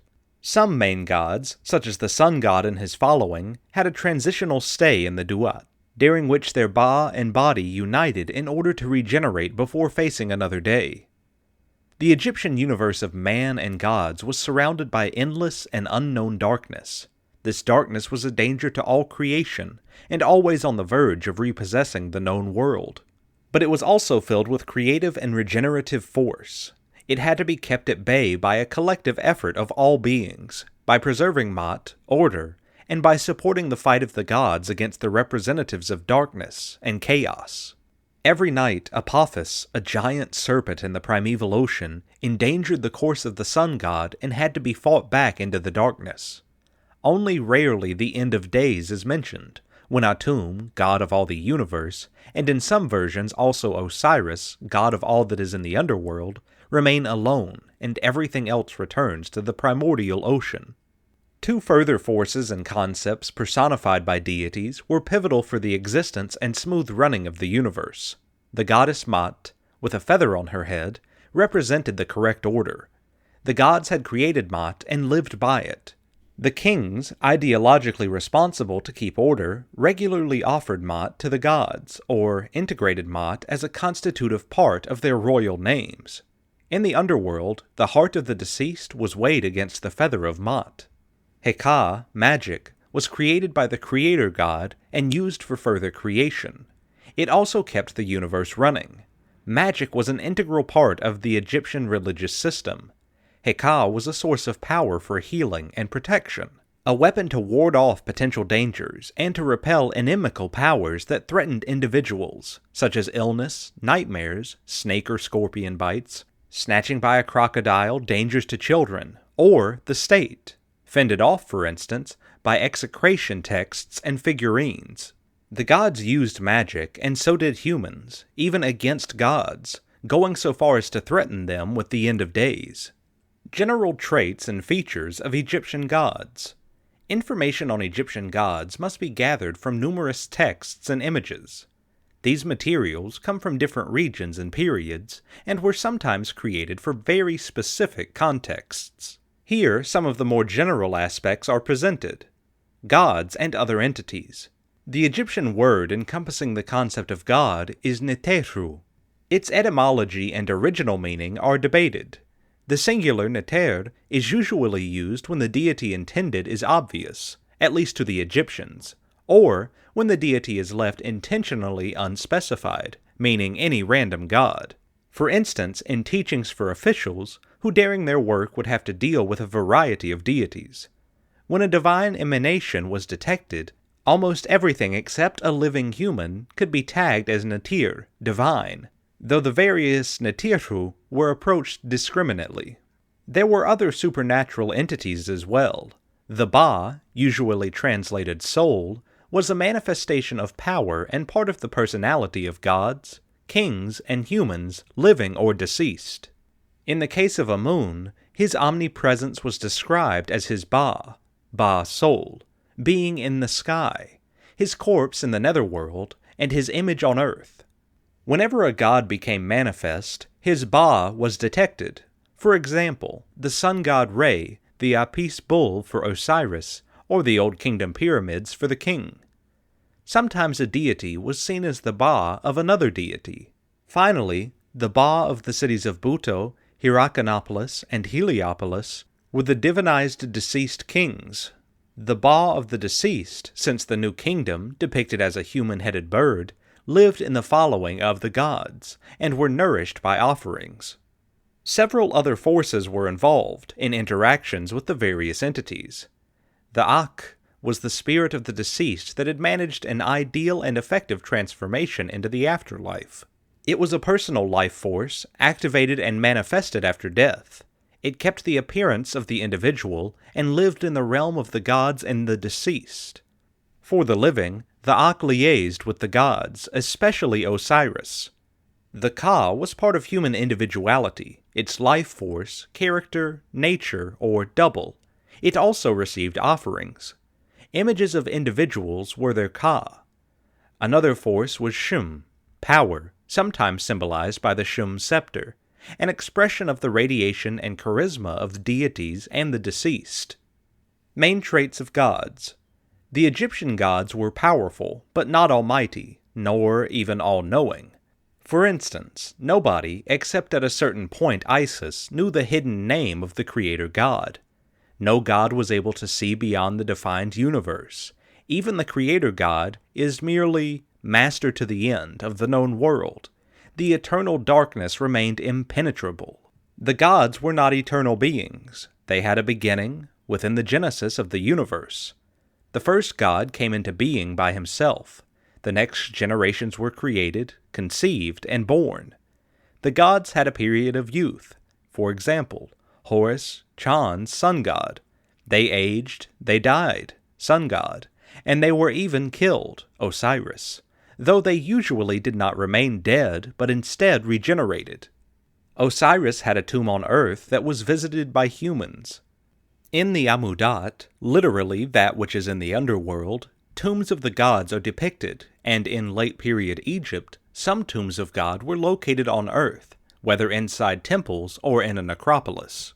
In the cannibal hymn of Old Kingdom pyramid texts, eating other gods strengthens the Egyptian king. Osiris is slain but becomes the chief god of the underworld.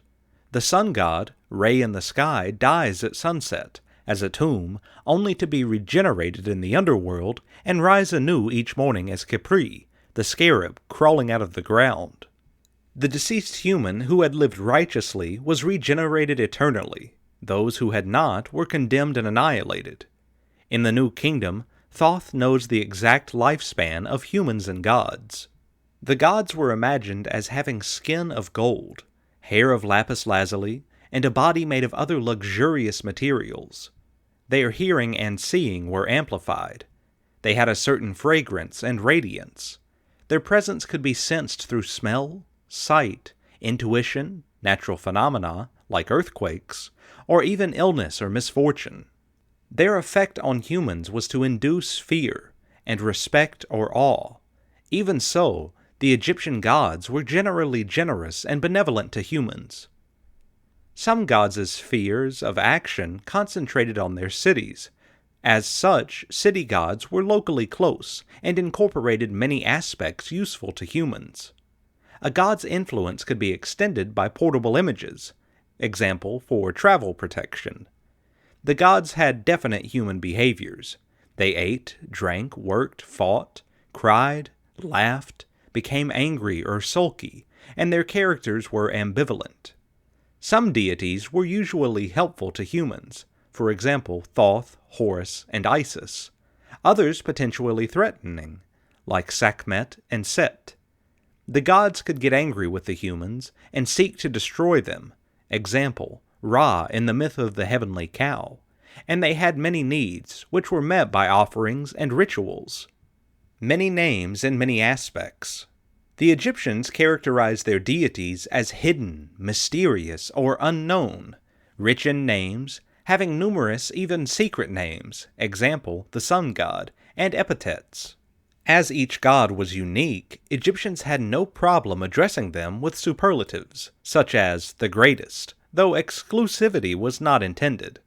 The gods were rarely reduced to the mere meaning of their names. Rather, they had elaborate histories, characters, and competencies beyond those.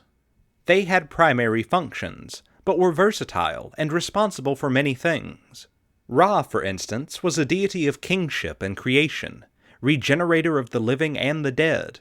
Osiris was chief of the realm of the dead, but also associated with kingship and fertility.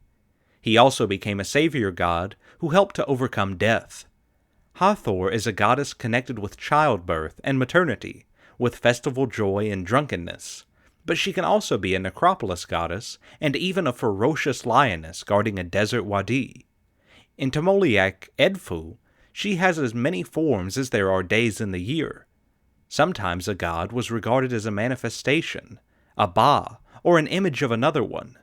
The many names and images of a deity were considered to be merely selected aspects of a much vaster personality. They allowed worshippers to distinguish, to characterize, and to make them approachable for cultic purposes, though not every deity had a cult. A good example for this multitude of forms and aspects is the sun god. He was imagined to be the scarab Capri, the one who becomes at dawn, Viral Ra during the day, Old Atum at dusk, and for a brief moment connected to Osiris in the underworld. The Litany of Ra, New Kingdom, lists 74 forms of the sun god. The sun god is sometimes shown as a cat with a knife, fighting the serpent of Apophis. In the Amarna period, the sun disk Aten was venerated without an anthropomorphic shape, but as a disk with arms. The etymology of some names of the greater gods are debated. Example, Osiris, Re, Min, Ta, Set. Some are identical with the spheres and regions they personify. Example, Nun, eternal water, Shu, empty space, air, while others are not. The four elements were never personified but still connected to various deities. Several deities used fire. Crocodile-shaped deities protected waters. Example, Sobek. Various gods were connected to the earth. Example, Geb, Tatenen, Aker. Air was represented by Shu, empty space. Amun as enlivening air and breeze, or Set as destructive storm. Some divine names were personifications of concepts. Example, Mat, order, Heka, magic, Sia, perception, Hu, authoritative utterance, or functions. Example, the demon Amut, female devourer. Some female deities were named as a counterpart to their male partner. Example, Amun, Amalnet, Ra, Rat, Inpu, Input. And though animals were important manifestations of the gods, deities rarely have animal names. Among the heavenly bodies, the sun clearly dominates. Sun and moon were both represented by various deities. Other heavenly bodies were seen as manifestations of deities as well. Sirius, the brightest fixed star, was connected with the Nile inundations as a manifestation of Isis. The constellation Orion was a manifestation of Osiris, and most planets were thought to be manifestations of Horus. Though the pole star was an important goal in the king's ascent to heaven, it was not a deity. Other stars were seen as manifestations of various deities or of deceased kings. Syncretisms and conjunctions of gods. The character of a deity was regularly expanded by syncretism. Deities were combined, creating a new, extended, more powerful, more complete deity. Regional deities were combined with more important supra-regional ones, thereby increasing their power. Example, Sobek Re, Chanum Re. Others were combined to create a more complete manifestation of a concept. These combined deities did not replace their various components, but extended them. By adding several manifestations that represented only smaller aspects, a new and more comprehensive approximation to a concept was created. For example, Re Atum, day, evening, sun, Atum Kepri, evening, morning sun, Re Horakthi, two solar deities, and Amun Re, the invisible, visible powers on earth. More than two deities could be combined as well, as in Ta Sokar Osiris, Amun Re Haraktha, Atum, and Haramchis Kepri Re Atum, all major solar deities. Even Egyptian and foreign deities were united. For example, Anat Hathor or Tamoliak Serapis. Egyptian gods and their animals. Many gods were pictured with the heads or other parts of animals. Many animals were seen as manifestations of a deity, or served as intermediaries between humans and the gods. Some species were seen as the Ba of the gods. Example, baboon for Thoth, crocodile for Sobek, cat for Bastet and or Sekhmet, mongoose for Re, ram for Amun. In other cases, only one living animal at a time was presumed to be the representative of a god. Example, the Apis bull. Some votive animal figurines, often cats, dogs, snakes, or falcons, are clearly related to certain gods. From the late New Kingdom onward, the idea of animals as intermediaries led to a huge industry of animal mummification. Animals were raised, killed, mummified, and sold to pilgrims and devotees, who had them interred at places connected to their patron deities. The animal mummies were placed in catacombs. The Falcon Catacomb of North Saqqara contained about 4 million birds, and at Tuna el Gebel, the interred ibis mummies are estimated to be in the millions. The Egyptian King. The impressive size and number of monuments created for and by the Egyptian king are unparalleled in the ancient or modern world. Constant building activities and fabrication of images and texts created a memorial landscape that was a permanent reminder of the longevity of kingship, gods, and their institutions. It was perpetuated by a state that staged and treated its ruler as a god. The Egyptian king was subordinate to the gods, but ex officio, by the new kingdom, with his coronation, he was a god on earth, universal ruler, and linchpin of earthly order. He controlled all resources, decided where they were directed, provided for the gods and their cults, built their temples, performed the rituals as the main actor, and was principally responsible for keeping Maat. The king was regularly addressed as God. He was described as having superhuman powers. Example, smiting groups of enemies at once in battle, or presented like the gods as a hybrid, such as a sphinx or griffin. All dead and even some living kings had cults and temples. In the pre-dynastic and early dynastic periods, Egypt adopted ancient Near Eastern ideas in iconography, writing, and architecture, and amalgamated them with its own concepts into a system of representing and staging its king.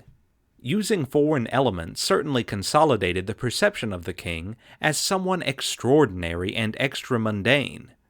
With the unification of Egypt by the early dynastic period, the king became the central authority, obliged to mediate between his peoples and the gods, and responsible for their care. Many essential elements of the representation of Egyptian kingship were created in this period, such as the king as Horus, the dual monarchy of Upper and Lower Egypt, the distinction of the elite from the common people, many of the regalia, example, scepters, uraeus, white, red, and double crowns, iconography, example, the king smiting his enemies or being represented as a falcon, titles, rituals, and festivals, example, said festival. The king's mud-brick tombs, with storerooms and mortuary buildings, are located in Abydos and Saqqara. Further buildings were erected in other regions. In the Old Kingdom, the Egyptian king was seen and treated as a deity. In life, he was a Natir, a son of Ra, a Horus, son of Osiris, on earth, thus being the son of the gods responsible for the realms of the living and the deceased. He was image and son of various gods, as well as likened to gods by names and titles. The king was regularly shown in the company of gods, worshipping, offering, but also being nurtured or embraced. In death, the king became an Osiris. He lived his afterlife with many other gods and dead kings, in the company of the sun god. Each king was buried in a pyramid that symbolized the primeval hills, or the ladder to heaven. Each pyramid had its own temples and personnel to supply the mortuary cult of the dead king, theoretically for eternity, and in actual practice at least for generations. From the Middle Kingdom on, the king was chosen by the gods and followed their commands, his success depending on their support. Still, pyramids were built for him, though of mud brick, not stone. By the New Kingdom, the afterlife had shifted to an underworld sphere, and the royal tombs in the Valley of the Kings were built into a hill that was seen as a gigantic pyramid. The kings' graves were decorated with images of the netherworld, and showed the king in constant company with the gods. In their mortuary temples, the so-called mansions of millions of years, but also in the regular temples of the gods, images and texts record the king performing his political acts, example, campaigns against foreign countries, and his ritual duties to the gods. In such images the king is regularly shown in the company of gods. Though the king was subordinate to the gods, the buildings with the highest labor costs were usually the mortuary installations for his afterlife. There seems to have been a decrease of investment in the staging of the king, as its main building became more modest, from the pyramids of the Old and Middle Kingdoms, to the tombs and mortuary temples of the New Kingdom, to smaller tombs in the late period. One reason for this development may have been the increasing cultural and political interaction with Near Eastern states and kingdoms, where the kings were usually seen as human, and large buildings were built only for the people's major, actual deities. The concept of kingship was projected into the realm of the gods by imagining a king of gods, example, Amun, Amun-Re, Aten, fully endowed with insignia, crowns, thrones. Sometimes their names were written in a cartouche, as was usual for the human king. In the New Kingdom, it was imagined that the gods had once ruled on earth. Example, Ptah, Horus, Osiris. Ra was king of gods and men, until he retired from earth and became ruler only of the gods. On earth, Horus succeeded his father Osiris, and was finally embodied and represented by the reigning Egyptian king, organizing the multitudes of gods. Through the ages, the status of some deities changed and fluctuated, which sometimes led to new hierarchies, connections, family relations, and cultic approaches.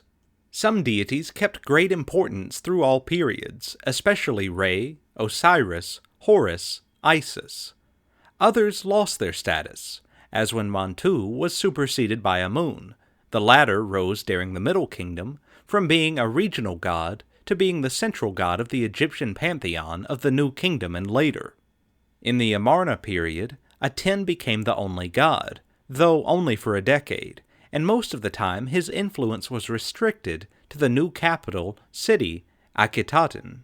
The importance of Set fluctuated through time.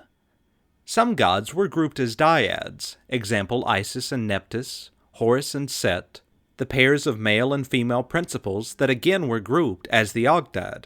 Triads, tripling was the simplest way to express a plural. Amun, Re, Ptah, Amun, Mut, Khonsu, Osiris, Isis, Horus. Tetrads, example, the sons of Horus. Pentads, example, gods of the epigamenal days. Hebdomads, the sum of 3 and 4, such as the souls of the sun god, or the manifestations of Hathor.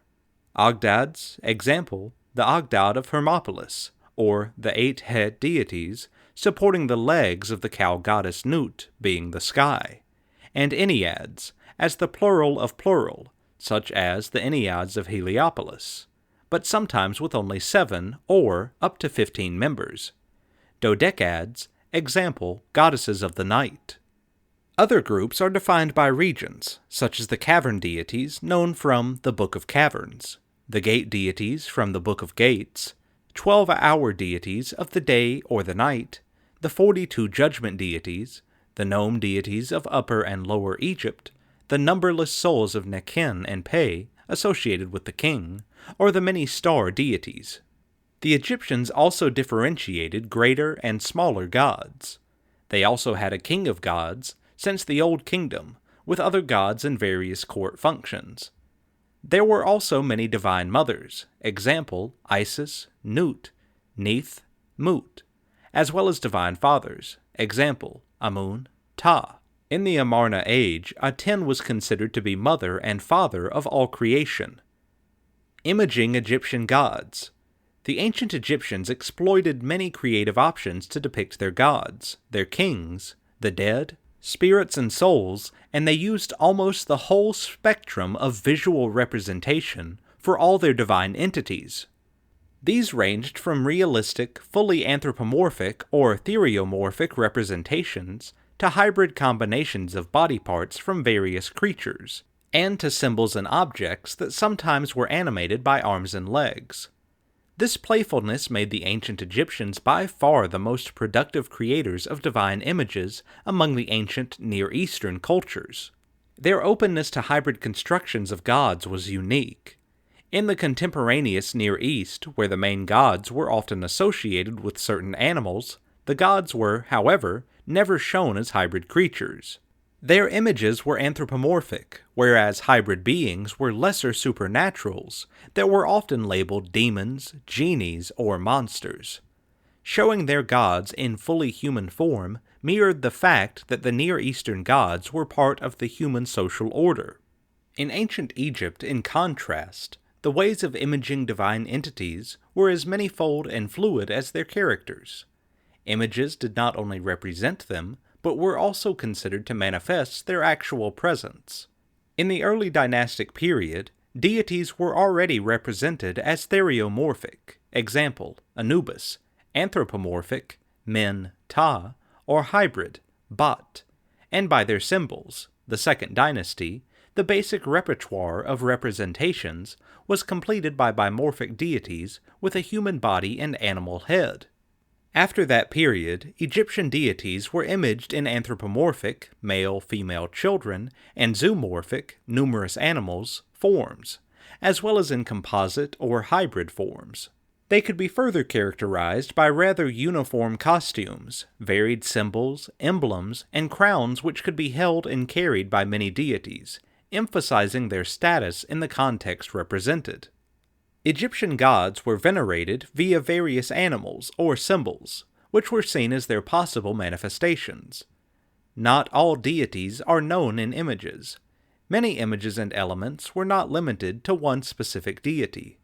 The many interchangeable attributes were used to create complex visual representations of deities, for example, as syncretic fusions.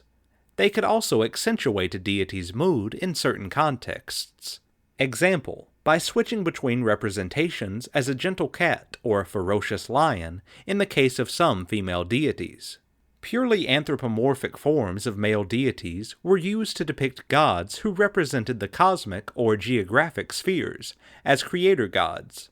Example, Amun, Amun-Re, Atum, Ta, Moon, Khonsu, Earth, Geb, Air, Shu, Heaven, Nut, Waters, Hapi as the Nile flood, or Nun as the primeval waters, mountains, cities, estates, fertility, men, deified humans, such as Imhotep, deceased kings and notables, or imported Levantine deities, Baal, Haran, Reshep.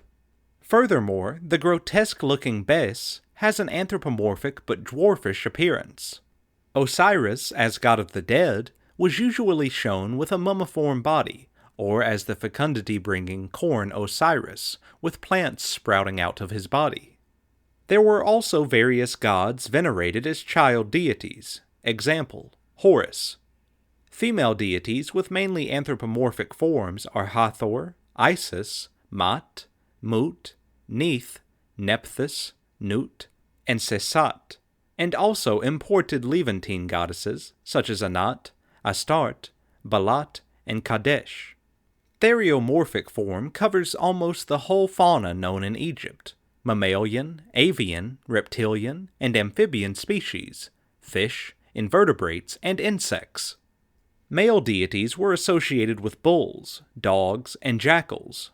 Rams, falcons, ibises, lions, crocodiles, serpents, scarabs, or the unknown animal representing Set. Female deities were associated with cows, cats, vultures, serpents, frogs, lionesses, or hippopotamuses. Hybrid or bimorphic deities combine human and usually animal parts, the head representing the essence of the entity. Composite deities combine different deities or characteristics. As many as a dozen different gods may be combined. Deities were created in the shape of baboon hawks and hippopotamus serpents, some of them multiple-headed and armed. Hippopotamus, crocodile, and lioness were combined for the goddesses Amut and Taweret. In an illustration to the Litany of Re, the 74 shapes of the sun god vary from purely anthropomorphic to purely animal, with many hybrid combinations. Example: a human body with a scarab or ropes as a head. In rare occasions, at least before the late period, some of these creations might look monstrous, though they usually did not behave like that.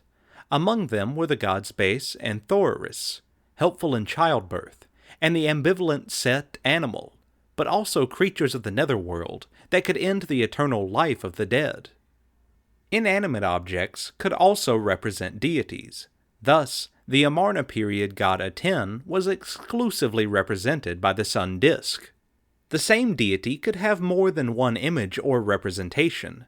Thoth, baboon, ibis, moon, Amun, ram goose, Re, falcon, human with falcon head, Hathor, human, cow, woman with cow head, woman with bovine features, pillar with female head and cow's ears, or Bastet, a cat when placid, a lioness when angry. Moreover, the same image could represent a variety of deities: the sun, Re, Atum, Kepro, Herakthi, and many others; the cow, Hathor, Nut, or lion and cat, Bastet, Hathor, Sekhmet. All the images were understood not as depictions of a deity, but rather as one of many manifestations, an ideogram, showing only a part of their essence and nature appropriate to the given context. But there were certain limitations to the possible manifestations. Thus, a moon never appeared as a moon, tree, or water. The true form of a deity was not representable, not knowable to a living human, and it could only and barely be seen in the beyond, in dreams or in visions. Interactions between humans and the gods. The socio-economic system of ancient Egypt was based on an ideology founded on cooperation among the gods, the dead, and the living, all interested in preserving Ma'at, order, and keeping away eternal darkness. The construction and upkeep of temples and tombs was an important economic engine. Many resources were invested in maintaining the mountains of the gods, the kings, and the dead. This made Egypt one of the greatest consumers of luxury goods from Africa, the Near East, and the Mediterranean world. The king was the main provider and mediator between gods and humans. In theory, it was he himself who performed all the cultic services. Images and texts show him as the main actor in rituals and services all through the country. But in reality, though rarely depicted, priests with various titles and functions did the daily work in his place instead. Gods as well as humans could initiate communication. The results tended to be positive when initiated by man, as through ritual or prayer, but negative when initiated by the supernatural entity, in the form of omens, illness, misfortune, dreams, haunting, or guilty conscience. The Egyptian gods were approached through official cults and festivals. but also through personal prayers and requests. Offerings and rituals were conducted to care for the gods, to acknowledge what they had created, and to put them in a positive mood. Temples. From the early dynastic period to the Middle Kingdom, temples of gods were usually small and regional. The predominant religious installations were the mortuary temples of the Egyptian kings. Of some importance was the Temple of Osiris in Abydos, from the early dynastic period on, and the Temple of Ra, mainly 5th dynasty. This changed by the New Kingdom. The Temple of Amun in Thebes, by the main god in Egypt, was rebuilt in stone and gradually enlarged by succeeding kings. Temples for many other gods were built all over the land.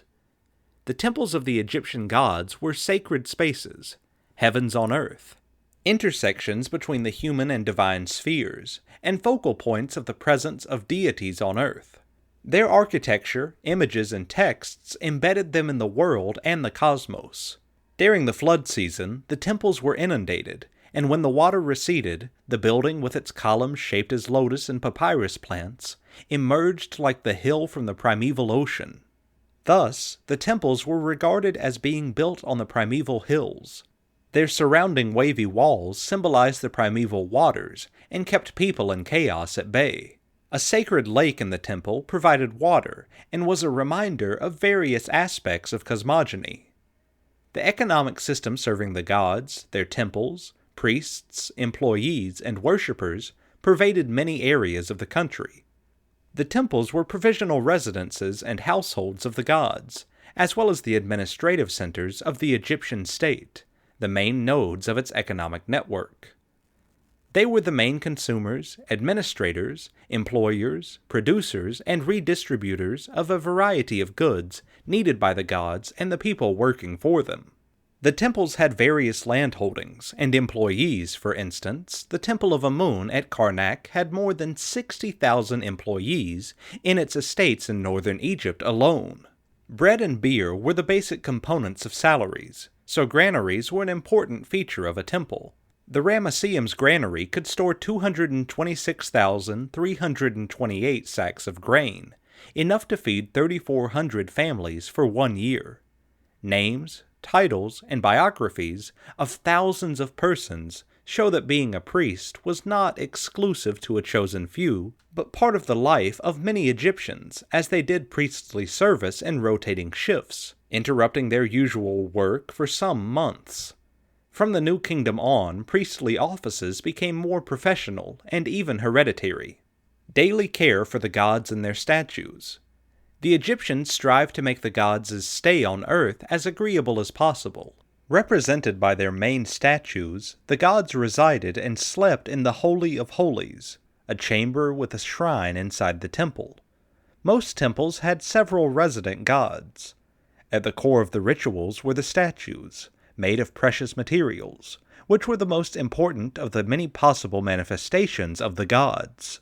The statues were regarded as transient receptacles, a physical form or double, a ka, for the god or his ba, soul, which seems always to have been present within the statue. This concept allowed for the simultaneous presence of a god at various places.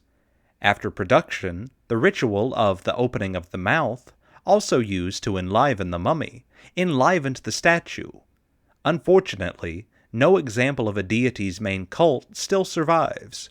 Some were stolen by foreign invaders, notably by the Persians, and some destroyed by the early Christians, but most of them were smelted at some point to recycle the metals they were made of, often gold. According to descriptions, they were made of various precious materials. Their height was about 1 meter or more, as deduced from the sizes of the shrines.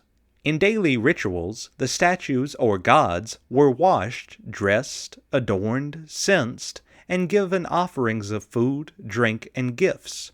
Heaps of beer, bread, vegetables, and more were left before the cult statues and removed later, before setting up the next offerings.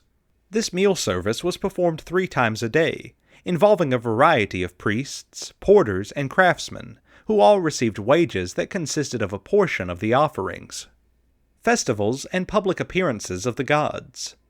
The gods and their main images were usually visible and approachable by the common people only during festivals. These festivals often intertwined the realms of the gods and kings, the dead and the living, and involved various cultic areas and ritual actions.